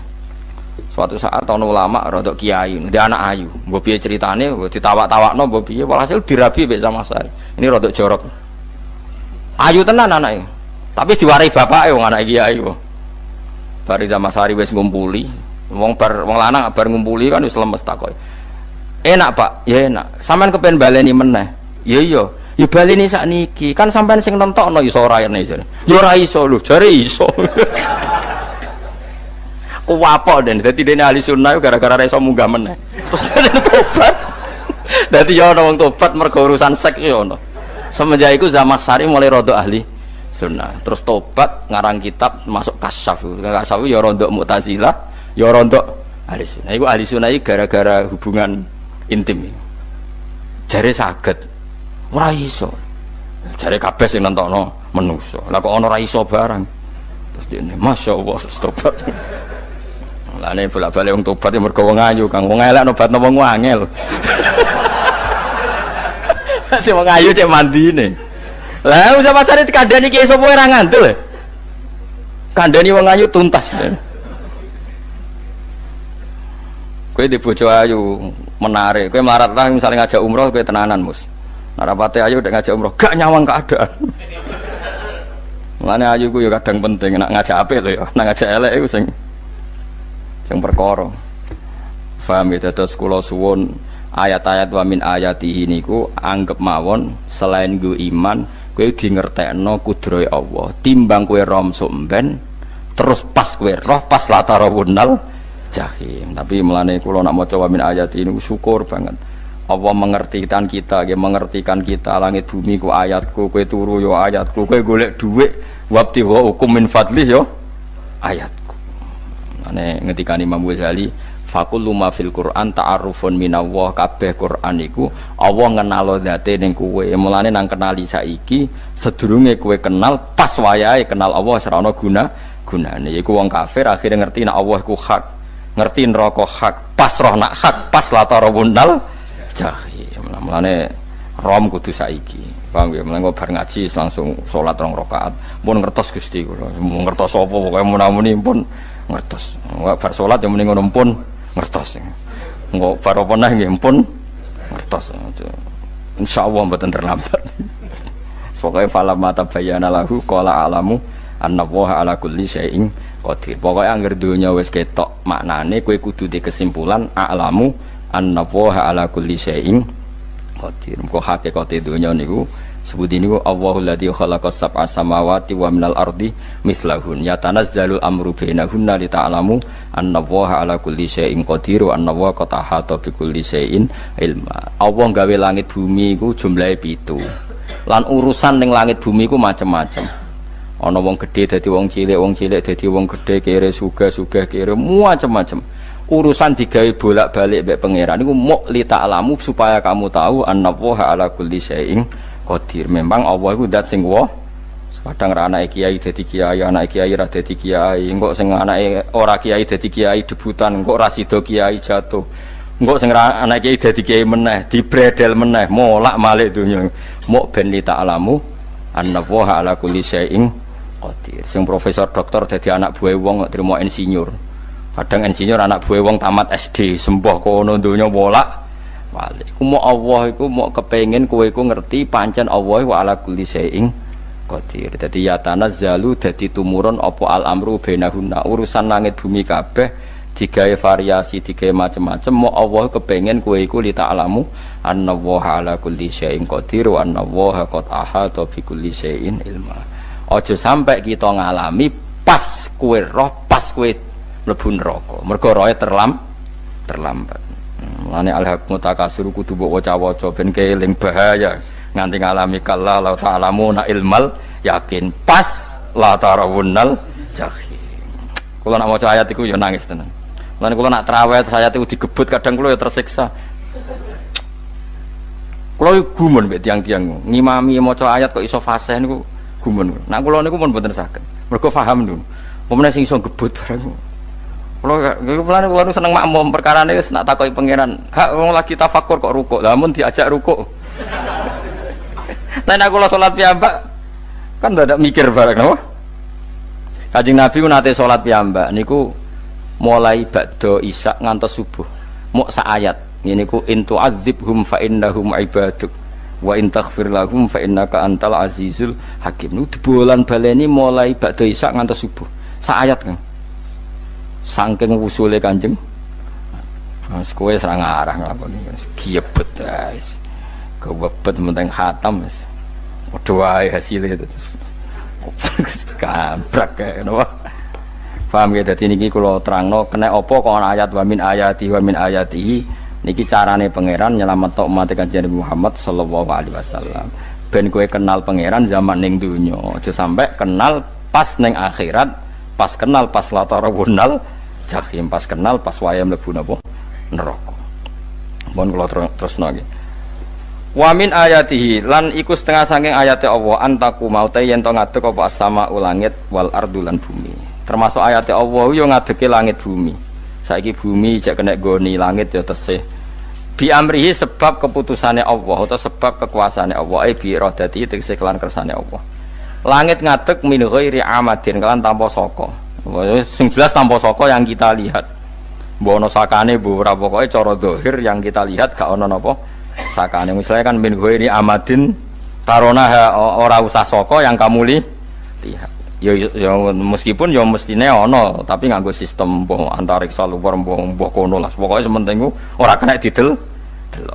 Suma idza ta'a mangkonune alikane manggil sapa wa ta'ala kum ing sira kabeh dakwatan kelan sak panggilan minal ardi saking bumi. Bi ayan fuha gambare anton niyup sapa Israfil malaikat Israfil fisuri ing dalam sangkakala. Trompet pokoke apa? Piye iku namane apa? Trompet. Nak trompet kok trompet kemerdekaan ae orang tahun ngono. Oh, sangkakala. Semprong. Semprong ya ora seru kan. Trompet. Kulo nate maca kitab Sarah Ikhya niku, kitab Ithaf niku. Niku apik tenan kitab niku. Kulo nate maca ngeten logikane. Kena apa untuk menghancurkan langit bumi kok hanya butuh suara. Soikha itu suara yang apa? Dahsyat atau sur itu kan Israfil niup trompet terus dunia ini napa? Hancur. Iku teorinya jare beliau pernah gawe simulasi kados gedung misalnya ditutup ya kados yang orang-orang napa jenenge tukang musik-musik nggak ngertos misalnya gedung ditutup nganggo kaca terus disetel sound system sing sangat kuat niku kacane kan saged napa pecah kalau tertutup. Nah itu Allah itu kenapa pakai suara? Karena kalau misalnya bom itu kan padat. Kalau padat itu yang nggak terjangkau ya nggak terjangkau. Tapi kalau suara itu kan bisa menjangkau. Ruang paling kecil pun bisa. Tapi nak bom kan padat atau apa kan? Kalau yang tertutup atau apa kan nggak kejangkau. Jadi kekuatan suara ini luar biasa. Makanya Israfil untuk merusak dunia itu hanya butuh nopo suara. Makanya pakai nopo? Pakai trompet. Terus ngoten niku ya ana ulama sing mikir nganti ngono. Ya mergo ora tau gagdekno BPKB lho, dadi urip. Mulane kula niku rapati seneng diutang. Kula niku asline ya rapati sugih. Kadang-kadang ya kepengin koyo umume kiai di bisnis, tapi tak angen-angen niku terus sing mikir ngaji ku sapa, terus wedi tanggal lebaran kan repot ngono dadi. Ya misalnya kiai bisnis terus diutang wedi tanggal. Semulange terus piye wong kiyaine wedi napa? Tanggal. Tapi nak rapati alim gak apa-apa, ora wedi tanggal ya ora mulang, ora wedi tanggal ya padha wae. Jadi ana ulama sing analisis kenapa menghancurkan dunia itu lewat nopo? Suara. Karena ternyata itu termasuk paling efektif saged merusak dunia. Karena tadi sistem di dunia ini memang sudah didesain itu tidak kuat menerima suara yang pekat itu, pekat. Jadi memang ya sudah didesain seperti itu, memang. Jadi apa ya? Ya sudah gitu, banyak fisiknya dunia itu sudah didesain pangeran itu nggak siap menerima suara sing ini. Mulane iku sirine kena apa Israfil itu cukup pakai napa sangkakala. Bi ayyan fuha gambar menton niup sapa Israfil fisuri ing dalem apa? Sangkakala lil ba'si krana terjadine tangi sangka minal kuburi saking kubur. Lil ba'si krana tangi minal kuburi saking kubur. Idzan nalikane da'akum dakwah antum te sira kabeh takhrujuna metu sira kabeh minha saking napa jeneng minha saking kubur oleh tangi ahyaan hale urip kabeh fakhrujukum mongko te metu sira kabeh minha saking kubur bidakwatin kelawan mok sak panggilan iku ya min ayatihi ku setengah saking ayate Allah taala wong sak donya jumlah miliatan mulai Nabi Adam mau dipanggil Israfil pisan tangi kabeh. Iku bukti ayat kekuasaannya Allah Subhanahu wa taala. Mpun roh saiki wis pokoke kula ngaji mulane bener Kanjeng Nabi. Wong nak ngaji iku digampangno mlebu swarga. Kaya sampean saiki sadar kan ngaji ayate pangeran. Atuk ngaji saiki timbang soben ning akhirat pas kowe roh pas wae mlebu neraka. Lumayan rom zaman ning bidukan kok kenangan ijek ning donya napa? Ijek ning napa? Donya. Dadi sampean nak disiksa. Mpun roh riyen Gusti kula zaman teng donya pun roh. Dadi ana bukti nak apa butuh kalau sertifikat saniki nak rom wis ben sertifikat pangeran rom tenan nak di benerno pangeran. Mulane fa'lam nggih, fa'lam annahu la ilaha fa'lam pokoke roh nggih saiki napa roh nggih. Saiki aja somben. Walahu lan iku tetep kedhi Allah taala, walahu lan iku kagungane Allah sarasan mente sapa wae fis samawati kang ing pira-pira langit wal ardi lan bumi. Allah sing ndek langit bumi apane milkan kepemilikane utawi mulkan sami, apane kerajaane iki sami. Wa khalqan an penciptaane wonten kiye sing maca milkan berarti semua langit bumi itu milik Allah. Nek sing maca mulkan semua kerajaan langit bumi juga rajanya atau pemiliknya Allah. Karena qiraah kita itu ada yang Maliki Yaumiddin berarti raja, ana sing Maliki Yaumiddin berarti pemilik. Disebut raja ya karena pemilik, ciri utama pemilik itu ya raja yang dimiliki mun sami mawon. Wa khalqan lan penciptaane wa abidan lan keperbudakane. Liyane Allah kagungane Allah, cek Allah sebagai malik, cek Allah sebagai khalik, cek mereka sebagai hamba Allah Subhanahu wa taala. Kulun te kabeh lagu maring Allah konituna iku nurut kabeh mutiuna tegese nurut kabeh. Lah niki nganggo ilmu hakikat. Nah cara Allah wong kafir ya nurut. Tapi nurute ora cara syariat, buktine ora kepen tuwek ya tuwek, ora kepen mati ya mati. Mulane Allah ngendikan kullul lahu qanitun. Wong sak donya nurut aku. Maksudnya nurut mriki mboten nurut fikih. Saiki wong kafir kepen mati ta ora? Mboten, nyatane mati. Akhirnya nurut ta ora mbek pangeran? Nurut. Lah iku maksudnya kullul lahu qanitun fil hakikat. Napa fil hakikat? Karena orang fasik yang enggak ingin mati ya mati. Jadi mulane ada sudut dua. Wong fasik ora nurut pangeran, wong kafir ora nurut pangeran dalam sudut pandang fikih. Tapi dalam sudut pandang ilmu hakikat mereka pun nurut pangeran. Tapi maksudnya nurut ora kepen mati, ya mati. Ora kepen kena musibah ya kena musibah. Mulane Allah dawuh napa qulul lahu qanitun. Mulane Allah nate duka ngendikan apa iktiya tauan au karha. Kowe kudu nurut aku, cek nurut api-apian, cek nurut tak paksa. Mulane kita kudu nurut pangeran kelawan apa sadar. Wa wa ta'ala wa alladzi dzat yabda'u kang ngawiti sapa lati al khalqa ing penciptaan linasi maring manusa sumaya itu mongko nilibalen sapa wa ta'ala ing al khalqa ba'da halakihim sause enteke annas to sause matine annas to wa huwa ta'iadah wa wa ta'iadatul khalqi ku ahwanu luwih ringan alih ing atase Allah minal bad'i dibanding ngawiti penciptaan.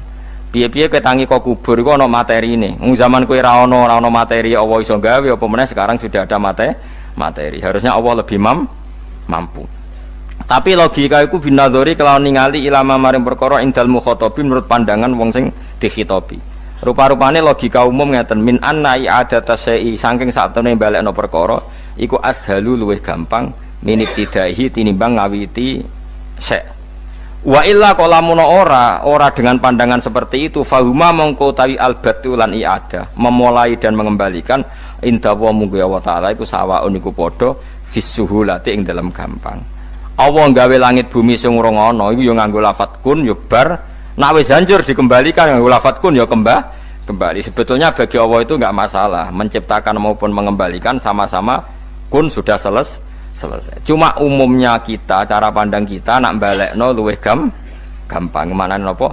Bin nadzar ilama indal mukhatabin min annai adatasai asyalu minib didai. Walahu lan iku kagungane Allah sarasan al-masalu utawi sifat al-a'la ingkang luhur fis samawati kang ing dalem pira-pira langit wal ardi lan bumi. Ai sifatul ulya tegese uta Allah iku kang duwe sifat luhur.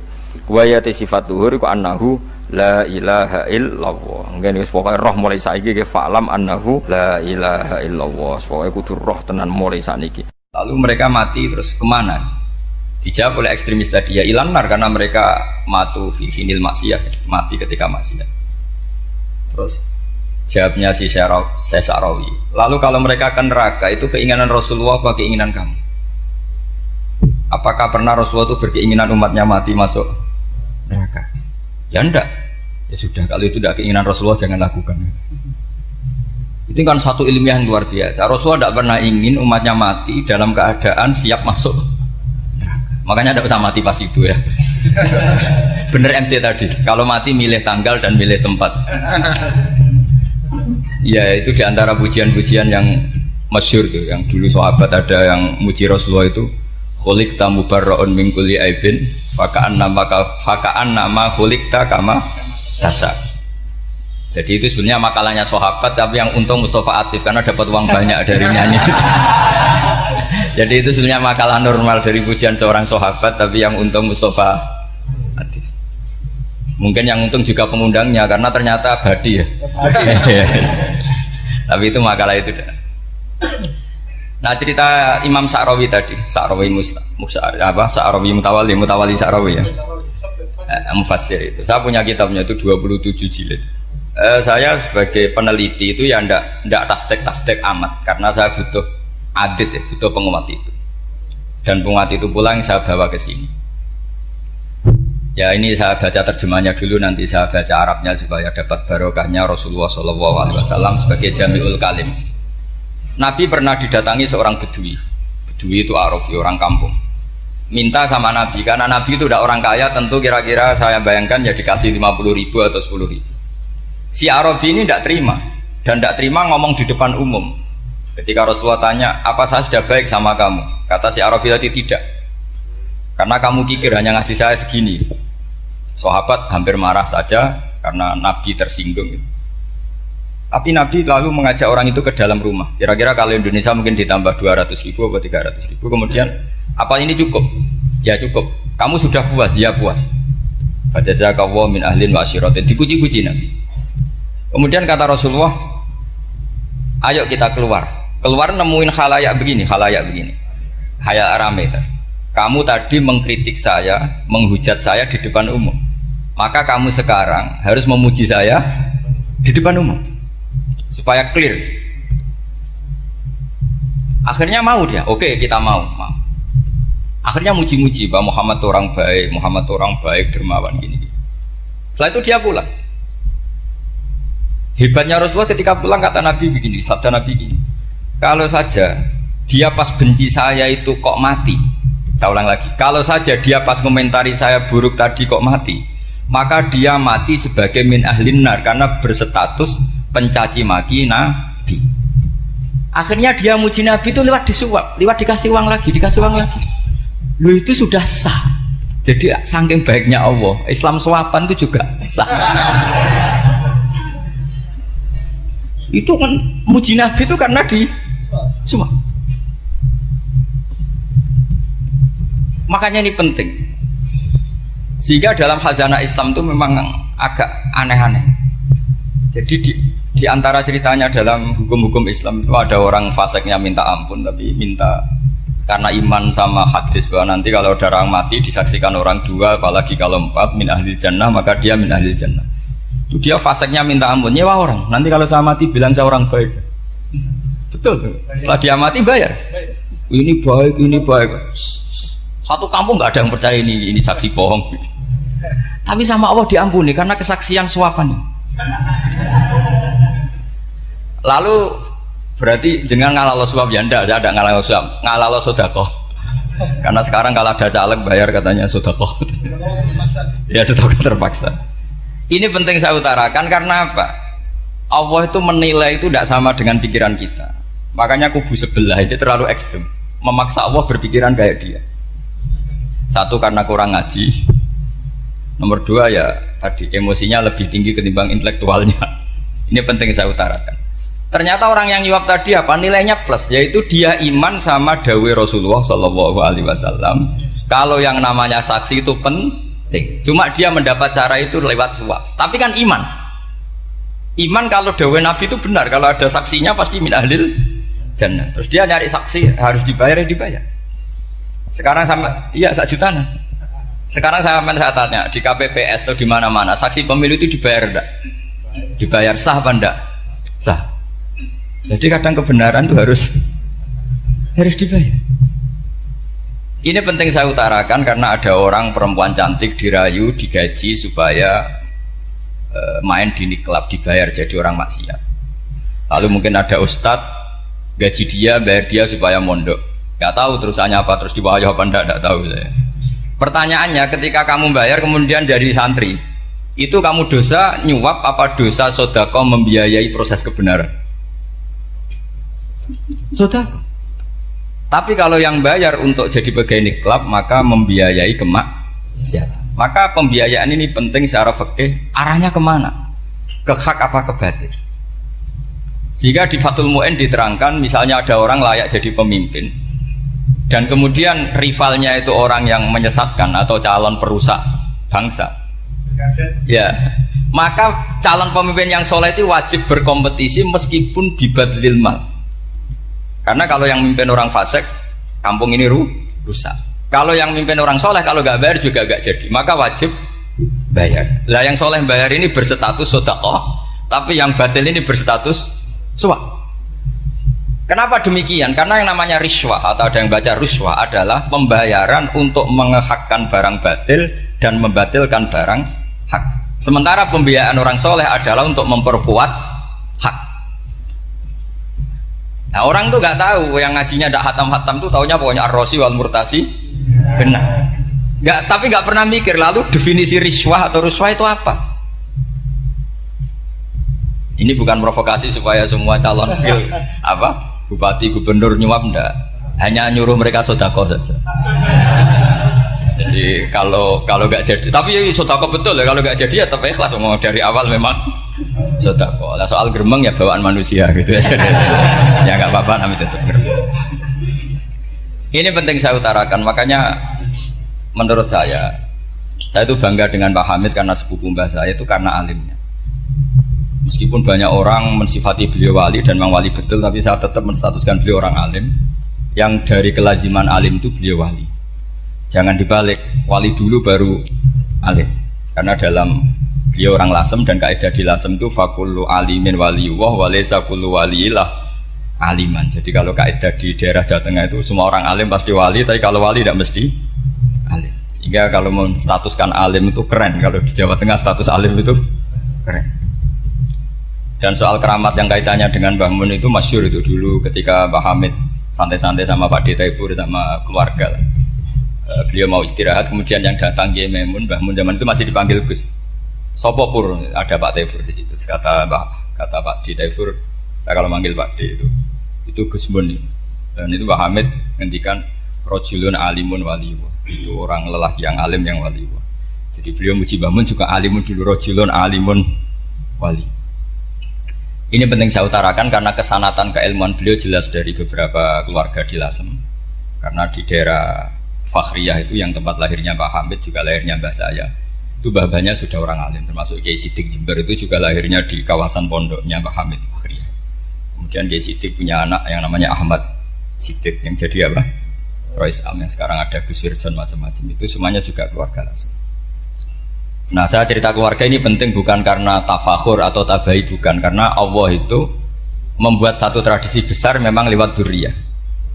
Sehingga Allah ngendikan misalnya ulaikal ladzina an'ama Allahu 'alaihim minan nabiyyin min dzurriyyati Adam wa mimman hamalna ma'anu wa min dzurriyyati Ibrahim wa Israila wa mimman hadaina wastabaina. Karena tanpa dzurriyyah itu enggak ada tradisi, enggak ada kultur. Misalnya saya menjadi hafal Quran dulu, bapak saya itu tiap zaman Pak Hamid masih sugeng, yang semaan di sini itu pasti bapak saya, namanya Kiai Haji Nur Salim. Kadang diajak baca Quran di kamarnya Kiai Hamid. Karena kalau bapak saya itu mantu ponaan sama Pak Hamid. Itu dulu bapak saya memotivasi saya supaya hafal Quran itu gini, hak kowe kudu hafal Quran. Nak kowe hafal Quran, iku kepaten obor. Kok anak merapal luwe duwe alasan. Jadi kalau ada Gus tidak alim itu mesti salah bapaknya. Karena kalau bapaknya bisa baca Wahab, anaknya mau baca primbon itu malu. Tapi kalau bapaknya sudah bacanya WA, anaknya jadi primbon. Era cucu sudah dukun. Era cucu sudah kayak Dimas Kanjeng, nanti itu pasti. Karena nggak ada rasa malunya. Tapi kalau bapaknya alim baca Wahab misalnya, juga Qanaah, anaknya juga itu figurnya. Terus cucunya juga gitu figurnya, makanya disebut dzurriyyatam ba'duha min ba'd. Ini penting. Dulu Mbah Mun itu sering ijazahi saya, itu persis ijazahnya bapak, ijazahnya Pak Hamid. Kalau punya amplop itu ya dibeda-bedakan, ini amplop dari tamu, ini dari pejabat, ini dari orang fakir. Sehingga penggunaannya juga sesuai itu, tidak serampangan. Karena dianggap amanat, kalau kita salah tasarruf maka menjadi hisab. Kalau sekarang nggak salah dikumpulkan. Orang desa salam template wadol pitik kuru wedhus kuru ambek guse dikutuku HP seri terbaru, itu kan kasihan ya. Padahal sing salam template itu ibunya kerja di Malaysia, mungkin gelantungan ngecat tembok di Malaysia, hasil salam template digugus tuku HP terbaru, itu kan nggak imbang. Nah tuku tasbih kan sumbut. Ini bukan nyindir tapi ngamuk jadi ini penting karena semuanya itu ada hisabnya, walatus alunna yauma idzin anina. Karena Tradisi ini harus kita teruskan ala qadri istito. Karena itu nanti yang mengawal ilmu. Kemudian termasuk tradisi mengakui santri goblok, ini penting. Itu nggak ada santri sebarokah santri goblok. Makanya dulu Mbah Mun, Mbah Hamid, Kiai Alim itu kalau sama santri goblok ya tidak benci. Nggak kayak sekarang semua orang bikin sekolah unggulan. Sekolah unggulan itu kritik saya hanya memproduksi orang-orang yang nantinya mendapat. Kalau kamu punya santri hafal Quran, nanti hadiahnya umroh, langlanya umroh, santri pinter hadiahnya beasiswa. Tapi hubungannya sama negara itu mendapat. Sementara santri yang goblok hidup di pedalaman Kalimantan, karena di sana belum ada masjid, bikin masjid dia. Sebagian hartanya dipakai masjid, sebagian hartanya dipakai bangun masjid. Ini yang goblok pendiri masjid, yang pinter pengajian di masjid dibisaroi uang kas masjid. Artinya gini, ya kalau halalnya halal, tapi kita mbok yo roh hikmahnya orang-orang goblok. Supaya kita tetap ngaji Rabbana ma khalaqta hadza batila. Semua ini ada gunanya. Subhanaka ma khalaqta. Jadi semuanya ada gunanya. Maka bagi santri-santri yang goblok, tolong nanti saya di-Fatihai karena saya ini pembela Anda. Lo yang ngomong biar saya, karena saya terkenal santri pinter. Kalau yang ngomong sampean goblok kan nggak ada yang percaya. Oh, padune padha gobloke kan gitu. Yang ngomong harus saya. Saya itu niru Rasulullah Shallallahu Alaihi Wasallam. Nabi itu kalau ada santri serabakat pinter itu diwaris sak surat usung nang mulai pinter. Banyak itu. Balighu anni walau ayah, ada sahabat ngaji hanya diajari idza zulzilatil ardu, sudah kamu pulang, sudah pinter. Karena betul. Sekarang coba dia ngenangan, ada santri alim alamah, mungkin bakasnya furu'iyah, gimana hukumnya Jumatan jumlahnya itu 40 kurang atau 40 pas imam. Kemudian ada yang batal satu, hukumnya gimana? Dia mikir furu'iyah. Sementara yang goblok, dia di desa tertinggal gak ada masjid. Piye caranya dia masjid? Ini bikin aslul ibadah, yang sini sudah khilaf tentang yang gak penting. Jadi orang goblok kadang lebih keren. Akhirnya apa? Duriannya yang goblok nanti jadi orang alim alama ngekholi wong goblok karena pendirinya biasanya orang pati pinter. Itulah Allah Subhanahu wa taala. Ada bikin sesuatu itu sia-sia. Nah, saya ini korban ilmu itu. Akhirnya santri saya banyak yang nggak jelas.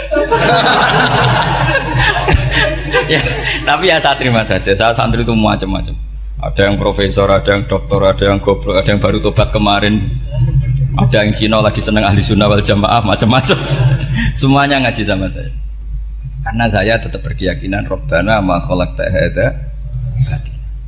Ini penting saya utarakan karena khazanah kita ini jangan digerus oleh orang yang tidak bertanggung jawab. Pernah ada di hadis Muslim, ini cerita di Sahih Muslim. Ada seseorang sedang sujud kemudian diinjek oleh orang fasik. Saya ulang lagi, diinjek. Rokobahnya yang diinjek itu rokobahnya. Lehernya itu diinjek sama orang fasik. Kemudian si yang sujud tadi bersumpah wallahi la yaghfiru wallahu lak. Demi Allah, Allah tidak akan mengampuni kamu. Itu Allah kemudian mewahyukan sama Nabi di zamannya. Wahyunya adalah man dalladzi yata'alla alayya alla aghfira li fulan. Laqad ghafartu dzunuba wa ahbattu amalak. Siapa yang mencantut namaku dengan menstatuskan saya tidak bisa memberi maaf. Sungguh orang itu saya maafkan dan yang ahli ibadah amalnya tak cabut semua, tak hapus semua. Karena Allah tuh nggak boleh distatuskan sesuai keinginan kita. Kita sedang soleh terus mengatakan orang lain tidak soleh, Allah tidak akan ngampuni. Ngampuni tidak, itu wilayahnya Allah dan Allah yaf'alu ma yasha. Dan Allah berkali-kali memaklumatkan dirinya yaghfiru liman yasha wa yu'adzibu man yasha. Tapi ini kubu sebelah nyifati Allah hanya wa yu'adzibu, kubu sebelah kan gitu. Tidak pernah kalau Allah disifati yaghfir. Bagaimana Allah nggak tersinggung? Allah selalu distatuskan yu'adzib. Itu kira-kira kalau Allah kan gini, saya ini bisa u'adzib, bisa akhfir, kenapa status saya tinggal yu'adzib? Ini ngaji di mana? Khatam enggak gitu kan gitu. Makanya resikonya ahli sunnah itu masyhur tuh Pak Hamid Pasuruan. Tamu macam-macam diterima. Ketika orang benci Golkar itu ada tamu dari Golkar juga diterima. Ketika orang nggak mau diberi hadiah oleh orang Golkar, Pak Hamid ya diterima. Bilang ke bapak, mau ngaku lo mau wainur, duit enggak ono gunane dhewe. Sing marai rawan hisab itu kan kamu dapat uang nggak jelas kemudian kamu pakai pribadi. Kalau orang-orang soleh kan nggak pernah dipakai, kan aman saja. Loh, dihisab apanya? Wong hanya peralon. Kalau istilahnya Mbah Hamid itu peralon. Datang diberikan orang lagi, datang diberikan. Kalau kena kamu kan hisab. Terus kamu nyate makan wareg glegeken. Wah itu uangnya nggak jelas dipakai nyate glegeken ya mesti hisab. Kalau nggak jelas ya disedekahkan kalau ingin bebas apa? Hisab. Tapi kalau sering sedekah biasanya nggak bebas dari miskin. Tapi kalau kamu wali kan tetap ya Pak Hamid itu masyhur bisa kok. Tapi kan nggak jadi miskin. Kamu nggak terkenal sakok tapi miskin. Ini nggak wali. Ini penting. Jadi kebanyakan orang ekstrim karena mensifati Allah Taala itu hanya dengan status yu'adzib, tidak dengan status yaghfir. Dan itu mereka harus ngaji lagi. Kurang apanya Rasulullah SAW? Nabi sebagai manusia benci sekali sama pembunuh Hamzah karena qatilu ahabbin nasi ila Rasulillah. Itu sama Wahsy. Siapa yang nggak tahu Wahsy? Qatala ahabban nasi ila Rasulillah, itu qatala Hamzah. Dan ketika Nabi nyuwun sewu maksud no Wahsy, Allah malah nurkan ayat laisa laka minal amri syai'un aw yatuba alaihi. Ada pilihannya aw yatuba alaihi. Apa yang terjadi? Justru Allah mentobati Wahsy.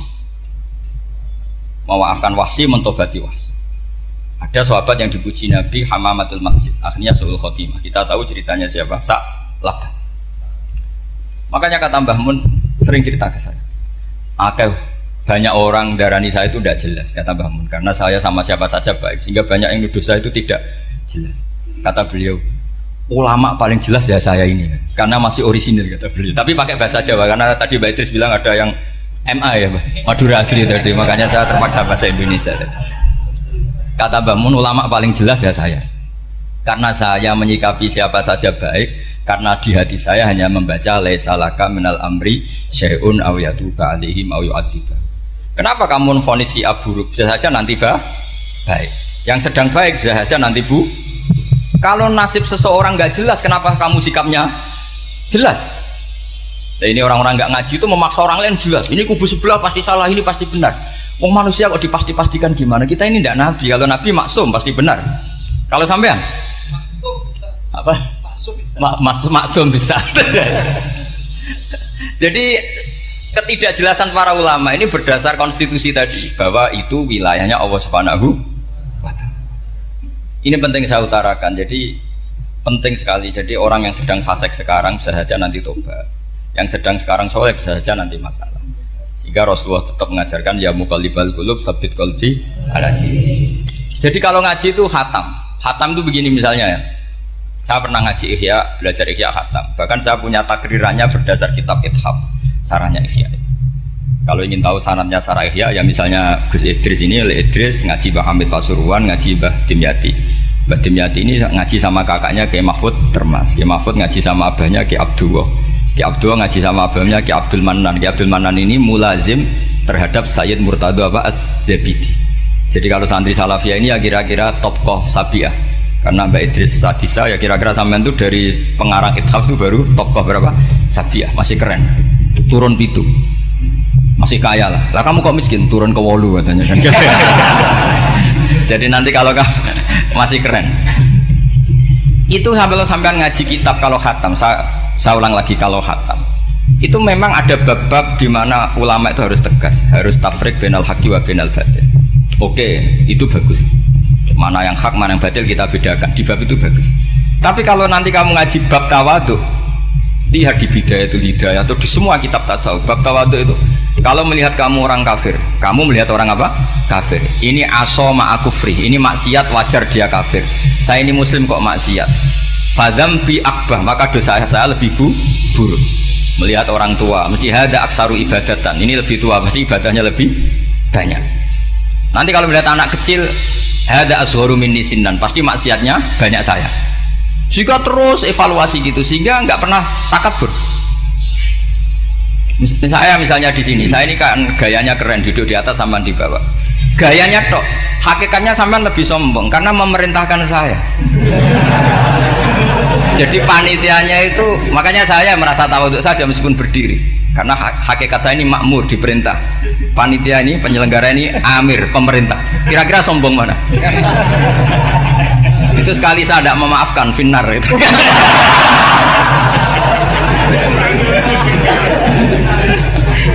Tapi insya Allah tak maafkan lah. Iya masih insya Allah.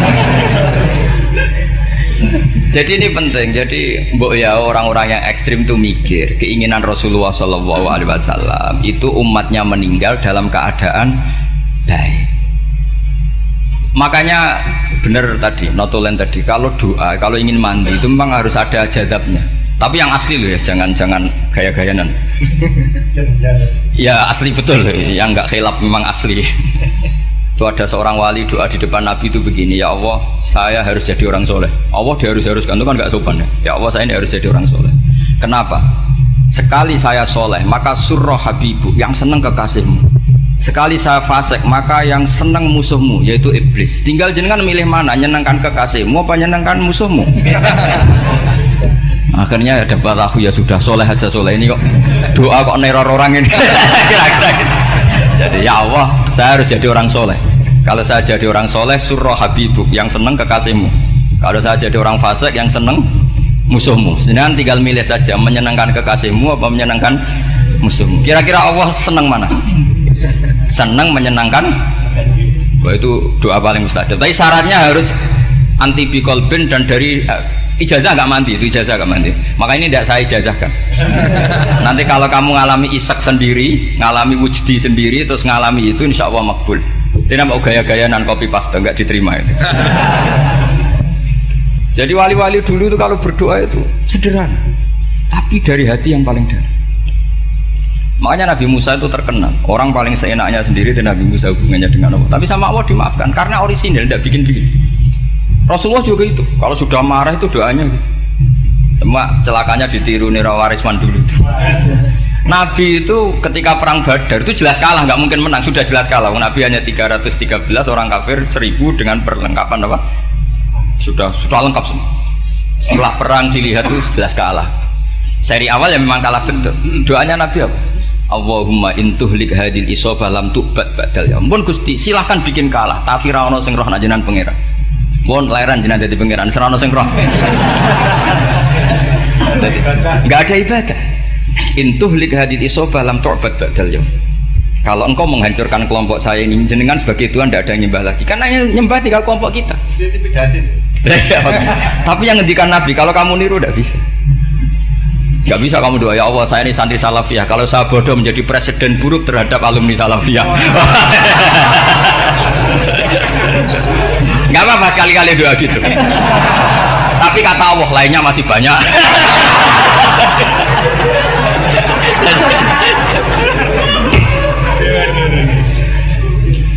Tapi itu syaratnya tadi harus ada al-wujdi wasima. Jadi makanya Imam Ghazali punya kitab al-wujdi wasima. Karena ada masrob, ada syarab. Jadi wali ngikuti para nabi itu ada masrob, ada syarab. Sehingga perasaannya itu beda.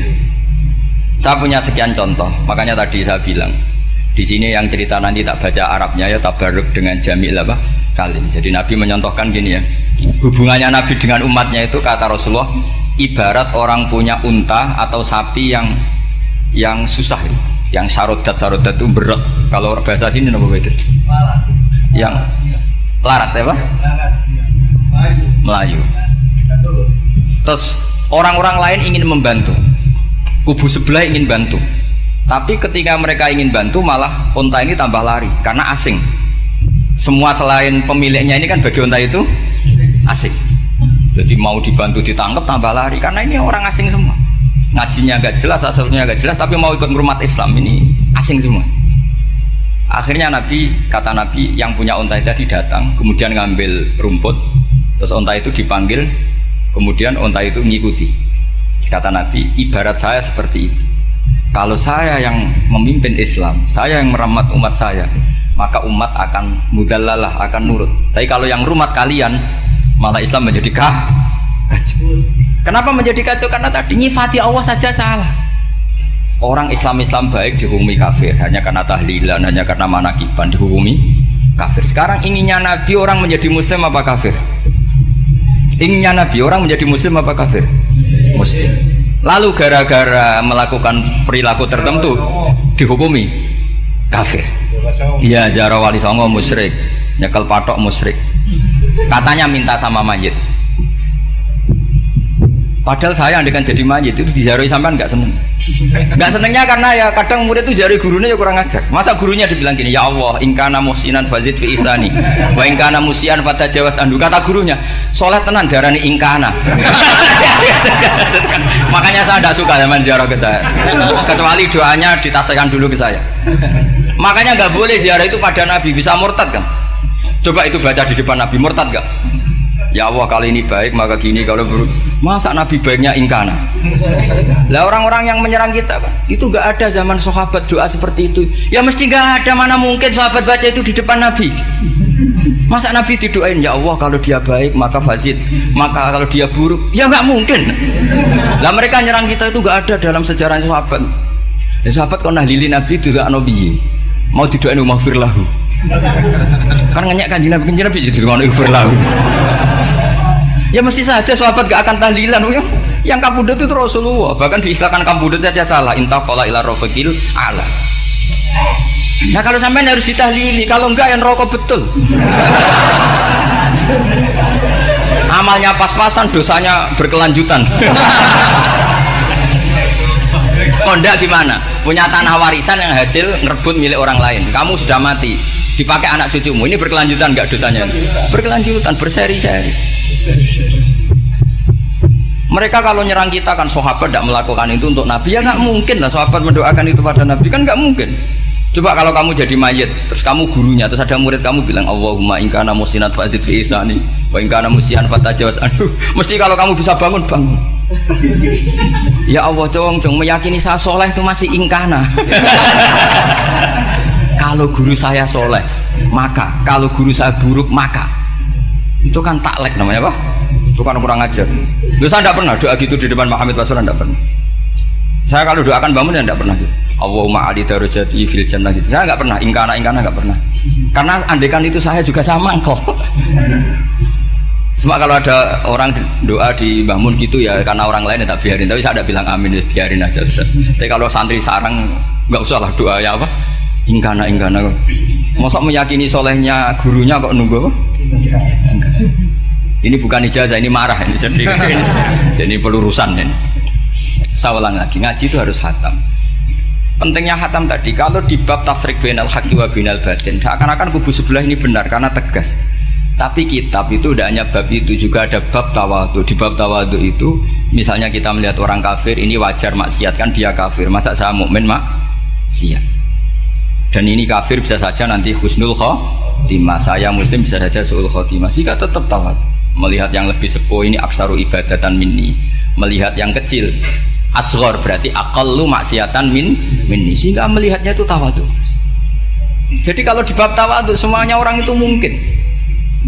Nah di sini Rasulullah SAW mengajarkan, ketika malaikat Jabal bilang, Muhammad, orang yang mendustakan kamu saya tungkepi gunung biar mati semua. Kata Rasulullah, saya berharap keluar dari tubuh mereka min aslabihim, dari keturunan mereka orang-orang sing mukmin. Sudah karuan kafir saja Nabi tidak berhenti berharap, jangan-jangan nanti keturunannya mukmin. Dan itu betul. Kita tahu Abu Lahab punya anak Darroh itu mukminah, Abu Jahal punya anak Ikrimah juga mukmin. Dulu Walid bin Mughirah musuh besarnya Rasulullah punya anak Khalid bin Walid. Sekarang orang-orang yang abangan nggak hafal Quran, kadang anaknya hafal Quran lewat program PTPG, kadang yang hafal Quran malah anaknya nggak hafal. Makanya kalau pas wisuda sampai bingung, gurunya itu sampai nangis. Kenapa nangis? Ini anaknya orang nggak hafal Quran tak wisuda hafal, saya gurunya ada hafal kata. Lah kenapa bisa jadi hafid? Karena guru sewaan kata. Itu banyak sekali. Ini penting saya utarakan supaya ekstremitas itu berkurang. Logika-logika yang dibangun ulama itu ngikuti riwayat. Agama itu ngikuti riwayat, bukan sekedar akal. Saya punya contoh ketika kitab Ihya menutup kitabnya, yaitu Imam Ghazali. Itu ada dua orang, ini di akhir kitab Rojak dan dipakai nutup kitab Ihya sebagai rojaknya Imam Ghazali. Ada dua orang min ahlinar dipanggil sama Allah. Ini sekaligus ijazah, kali ini ijazah betul. Yang dipanggil di ke surga itu masih muqayyad dan biangkalil jahim, masih muqayyad, masih dibelenggu sama atribut neraka. Terus sama Allah ditanya, dia jong kabarin rokok, wah syarro makanan Gusti rokok jenengan takokno sekarang ra enak. Terus kata Allah, ya sudah kamu kembali ke sana karena kamu memang orang fasik. Itu lari semangat mau ke neraka. Ini ijazah. Semangat, disuruh kembali ke neraka itu semangat, lari. Allah tanya, loh Cung, kenapa kamu semangat? Ya Allah, saya ini sudah kapok. Dulu ketika di dunia kamu perintah, engkau perintah, saya tidak semangat. Maka kali ini jenengan perintah, saya semangat. Karena saya sudah kapok. Setiap engkau perintah, saya ada lari semangat ke neraka. Nah barokahnya semangat masuk neraka ini, kata Allah, ya sudah kamu di surga saja. Maka ijazah, nanti kalau ada pengumuman, silahkan masuk neraka. Kamu harus lari sekencang-kencangnya. Karena itu perintah Allah, apa? Yang ketika kita di dunia kalau diperintah males-malesan. Kalau kamu diperintah sholat subuh jamaah kan males-malesan. Dan itu menjadi kita masuk neraka. Sebagai kafarah itu ya Allah, karena ini perintah engkau, saya tidak males-malesan lagi. Wis ngebalikin rokok, lari semangat. Allah akhirnya harus dimaafkan. Panggil lagi, sudah di surga saja. Barokahnya semangat masuk neraka. Nah, ini ijazah ini. Ya diterima ya. Kok enggak semangat terima ya. Yang kedua enggak. Sudah kamu kembali ke neraka, pelengahan gitu. Enggak semangat. Allah dilihat terus enggak semangat. Kenapa kamu tolah-toleh? Ya Allah, saya tidak pernah ngira ketika engkau manggil saya ke surga, kemudian engkau kembalikan lagi ke neraka. Ya sudah di surga saja, barokahnya husnudzon. Jadi ini ijazah, kamu milih dua itu, milih yang mana terserah. Artinya apa? Logika kamu itu tidak mesti masuk apa yang dilakukan oleh Allah Subhanahu wa Ta'ala. Itu logika kamu kan tidak masuk, tapi Allah yaf'alu ma yasha. Ini penting saya utarakan. Nah tapi orang-orang ekstrim itu maunya nyifati Allah hanya status yu'adzib, yantakim, Jabbar, Qahar. Sifatnya Allah Ta'ala itu 99. Kenapa apa kamu hanya satu? Jadi tetap saja menghadapi fenomena seperti ini tetap laisa laka minal amri syai'un aw yatuba alaihim aw yu'adzib. Sehingga setahu saya Mbah Mun, Mbah Hamid Pasuruan, guru-guru kita, habaib yang alim-alim itu melihat tamu macam-macam ya dilayani semua. Karena ini ngadepi fenomena sosial yang semuanya tidak jelas. Kalau nggak jelas apa? Ya kita bisanya berharap, karena afdolul ibadah itu intidharul farad. Kalau belum Islam sekarang kita harapkan nanti. Kalau bapaknya enggak kita harapkan anaknya. Kalau anaknya belum kita harapkan cucunya. Karena agama ini limangka nayarjuwo hawal yaumal akhir. Agama ini bagi yang terus berpengharapan, bukan bagi yang putus asa. Kadang-kadang orang ngira kebaikan tuh nggak ada sempritnya, ada juga. Sholat tuh ya disemprit sama Nabi. Kalau terlalu lama juga disalahkan, karena nanti agama ini menjadi apa? Menjadi problematika. Nah, termasuk kebaikan kita ketika membolehkan ya atau mentoleransi atau mendukung pekerjaan mulai Grab dan lain-lain adalah agama ini rahmatan lil alamin. Dulu ada seorang sahabat tanya, ya Rasulullah, boleh enggak kita ngegeng di perapatan gitu? Kata Nabi, ya jangan kalau bisa, tapi kita harus natahaddasannya, itu tempat kita jagungan di perapatan, di tempat-tempat umum lagi, di halte, terus kata Nabi, nggak apa-apa, tapi fa'atut thoriq haqqaha, kamu harus memberikan hak jalan itu.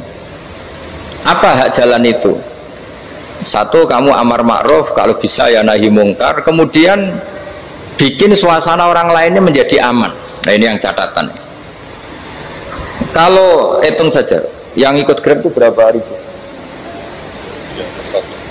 Nah, ini tuh energi besar kalau di atas 100 berapa? 100 ribu. Hitung ya teman-teman di Grab, 100 ribu. 100 ribu ini kalau soleh semua, atau setengah soleh lah, kalau soleh banget keberatan dia soleh, setengah soleh. Itu tuh ada, ini sudah saya pikir, ada kebaikan yang menyebar di seluruh Nusantara yang berjumlah 100 ribu. Ini luar biasa. Ada kecelakaan dia menolong pertama, ada pemerkosaan menolong pertama, mungkin ada pencurian, ada apa. Maka kata Nabi, kamu kalau harus di jalan itu kamu berkontribusi amar ma'ruf nahi mungkar. Saya sering ke Jogja karena saya mulai 98 di Jogja, ya sering di terminal malam-malam. Saya ketika kecil itu sering diceritain orang nggak berani ke terminal ini banyak preman, nggak boleh ke terminal ini karena banyak preman. Ya mulai dari Sumatera, Jawa, hampir seluruh Indonesia. Kalau jam sekian sampai sekian sudah nggak berani karena banyak apa? Preman. Itu uniknya, preman-preman itu selain dulu ditangani tentara dan polisi, itu urusan negara ya kali itu, dan kita ngapresiasi. Itu hilangnya yang permanen itu bukan saja ditangani ABRI dan polisi, TNI dan polisi, tapi ditangani kultur. Banyak mulai orang soleh, santri dagangan di situ, ada ojek mangkal di situ, supir taksi mangkal di situ. Terus di sini orang-orang soleh yang menghalau ketika ada perempuan digoda atau perempuan dicopet atau apa. Terus lama-lama jadi kultur bahwa kebaikan ini dominan. Setelah kebaikan dominan ini otomatis menyingkir sedikit demi sedikit. Jadi selain negara ini harus melakukan sesuatu yang seharusnya, yaitu menjaga masyarakat dari kriminalitas, sebetulnya yang paling awet dan paling mudah dilakukan itu tadi, kebaikan harus menjadi kultur bersama. Sehingga kalau terminal kemudian ada mbak-mbak jilbaban yang dagang, terus pak-paknya soleh, ada musola yang hidup, ojeknya juga gitu, terus supir taksinya, lalu kebaikan ini menjadi nilai bersama. Saking jadi nilai bersama, ibu-ibu yang takut atas dirinya nggak ngojek kecuali Pak ini karena terkenal amanah, nggak naksi kecuali Pak ini karena terkenal amanah. Dan kita Indonesia itu ingin seperti itu, sehingga amanah ini menjadi nilai bersama dan otomatis menjadi keamanan bersama. Corong Jawa itu tego nitipno anake karena dijamin aman, tego nitipkan istrinya juga karena dijamin aman. Nah, kalau kebaikan ini juga menjadi satu nilai jual dan kita bisa mengawal secara serius, itu alhamdulillah betul. Nah, dimulai dari mana? Satu, mental kita takwa. Kedua, sistem sosial, bahwa kita terkoneksi oleh indukan ya, juga terkoneksi oleh kepolisian. Maksudnya karena kita terdaftar, kalau ada anak hilang kan tinggal ini yang bawa wahyu misalnya. Jadi saya mohon, semohon-mohonnya, kebaikan ini harus jadi nilai bersama. Setelah terminal itu banyak orang baik, otomatis yang ini tuh menyingkir itu. Akhirnya apa? Nanti yang bos-bosnya toko itu ya hanya nitipkan sama orang soleh, yang mau nge-grab juga hanya titip sama yang soleh, begitu seterusnya, sehingga jadi siklus kebaikan yang bersama. Nah, ini yang dimaksud Quran, wa tamiru bainakum bima'ruf. Iktimar itu namanya urusan bersama ya, saya ulang lagi ya. Jadi orang Arab kalau bilang iktimar itu urusan bersama, sehingga bahasa Arabnya konferensi besar itu kalau di NU disebut apa? Muktamar. Muktamar itu menjadikan urusan publik dirembuk, itu namanya apa? Muktamar. Nah, di antara kebaikan yang diinginkan Islam itu wa'tamiru bainakum bima'ruf. Urusan kebaikan ini menjadi urusan apa? Bersama. Ya, saya contoh itu kecil saya itu mesti dikandani sama orang-orang tua, jangan di terminal ini sampai jam ini, jangan di perapatan ini ketika sudah jam begini. Tapi barokahnya orang soleh bertebaran di mana-mana itu. Yang tukang grab ya di mana-mana, yang penjaga toko ya banyak yang soleh, yang ngojek, yang macam. Sehingga di terminal itu nyari tempat sholat ya gampang, cari tempat duduk ya gampang, nyari orang amanah ya gampang. Bahkan lama-lama yang nggak amanah ini nggak laku. Dan ini yang kita inginkan. Dan ketika nggak laku, akhirnya dia kalau ingin laku harus amanah, atau ingin laku harus tobat. Nah, agama ini urusan bersama, sehingga Allah mengistilahkan wa'tamiru bainakum bima'ruf. Jadikan kebaikan ini urusan bersama. Sehingga karena ini urusan bersama, ketika kita jadi kiai juga harus, kalau misalnya tadi ada Gojek kok makmum, atau Grab kok makmum, atau supir bis kok makmum, kiainya harus cepat sholatnya. Jangan baca surat Baqarah, nanti diomel-omelin apa penumpangnya. Begitu juga ibu-ibu menyempatkan jamaah, waktunya tidak lama, di rumah sudah ditunggu anaknya yang masih menyusu. Makanya Nabi ngendikan idza amma ahadukum as-sholata falyukhaffif. Kalau kamu jadi imam, sholatnya harus relatif cepat. Fa inna fihim ad-dhaif badal hajat. Di antara makmum itu yang banyak punya urusan. Selain ada yang lemah, ada yang punya banyak urusan.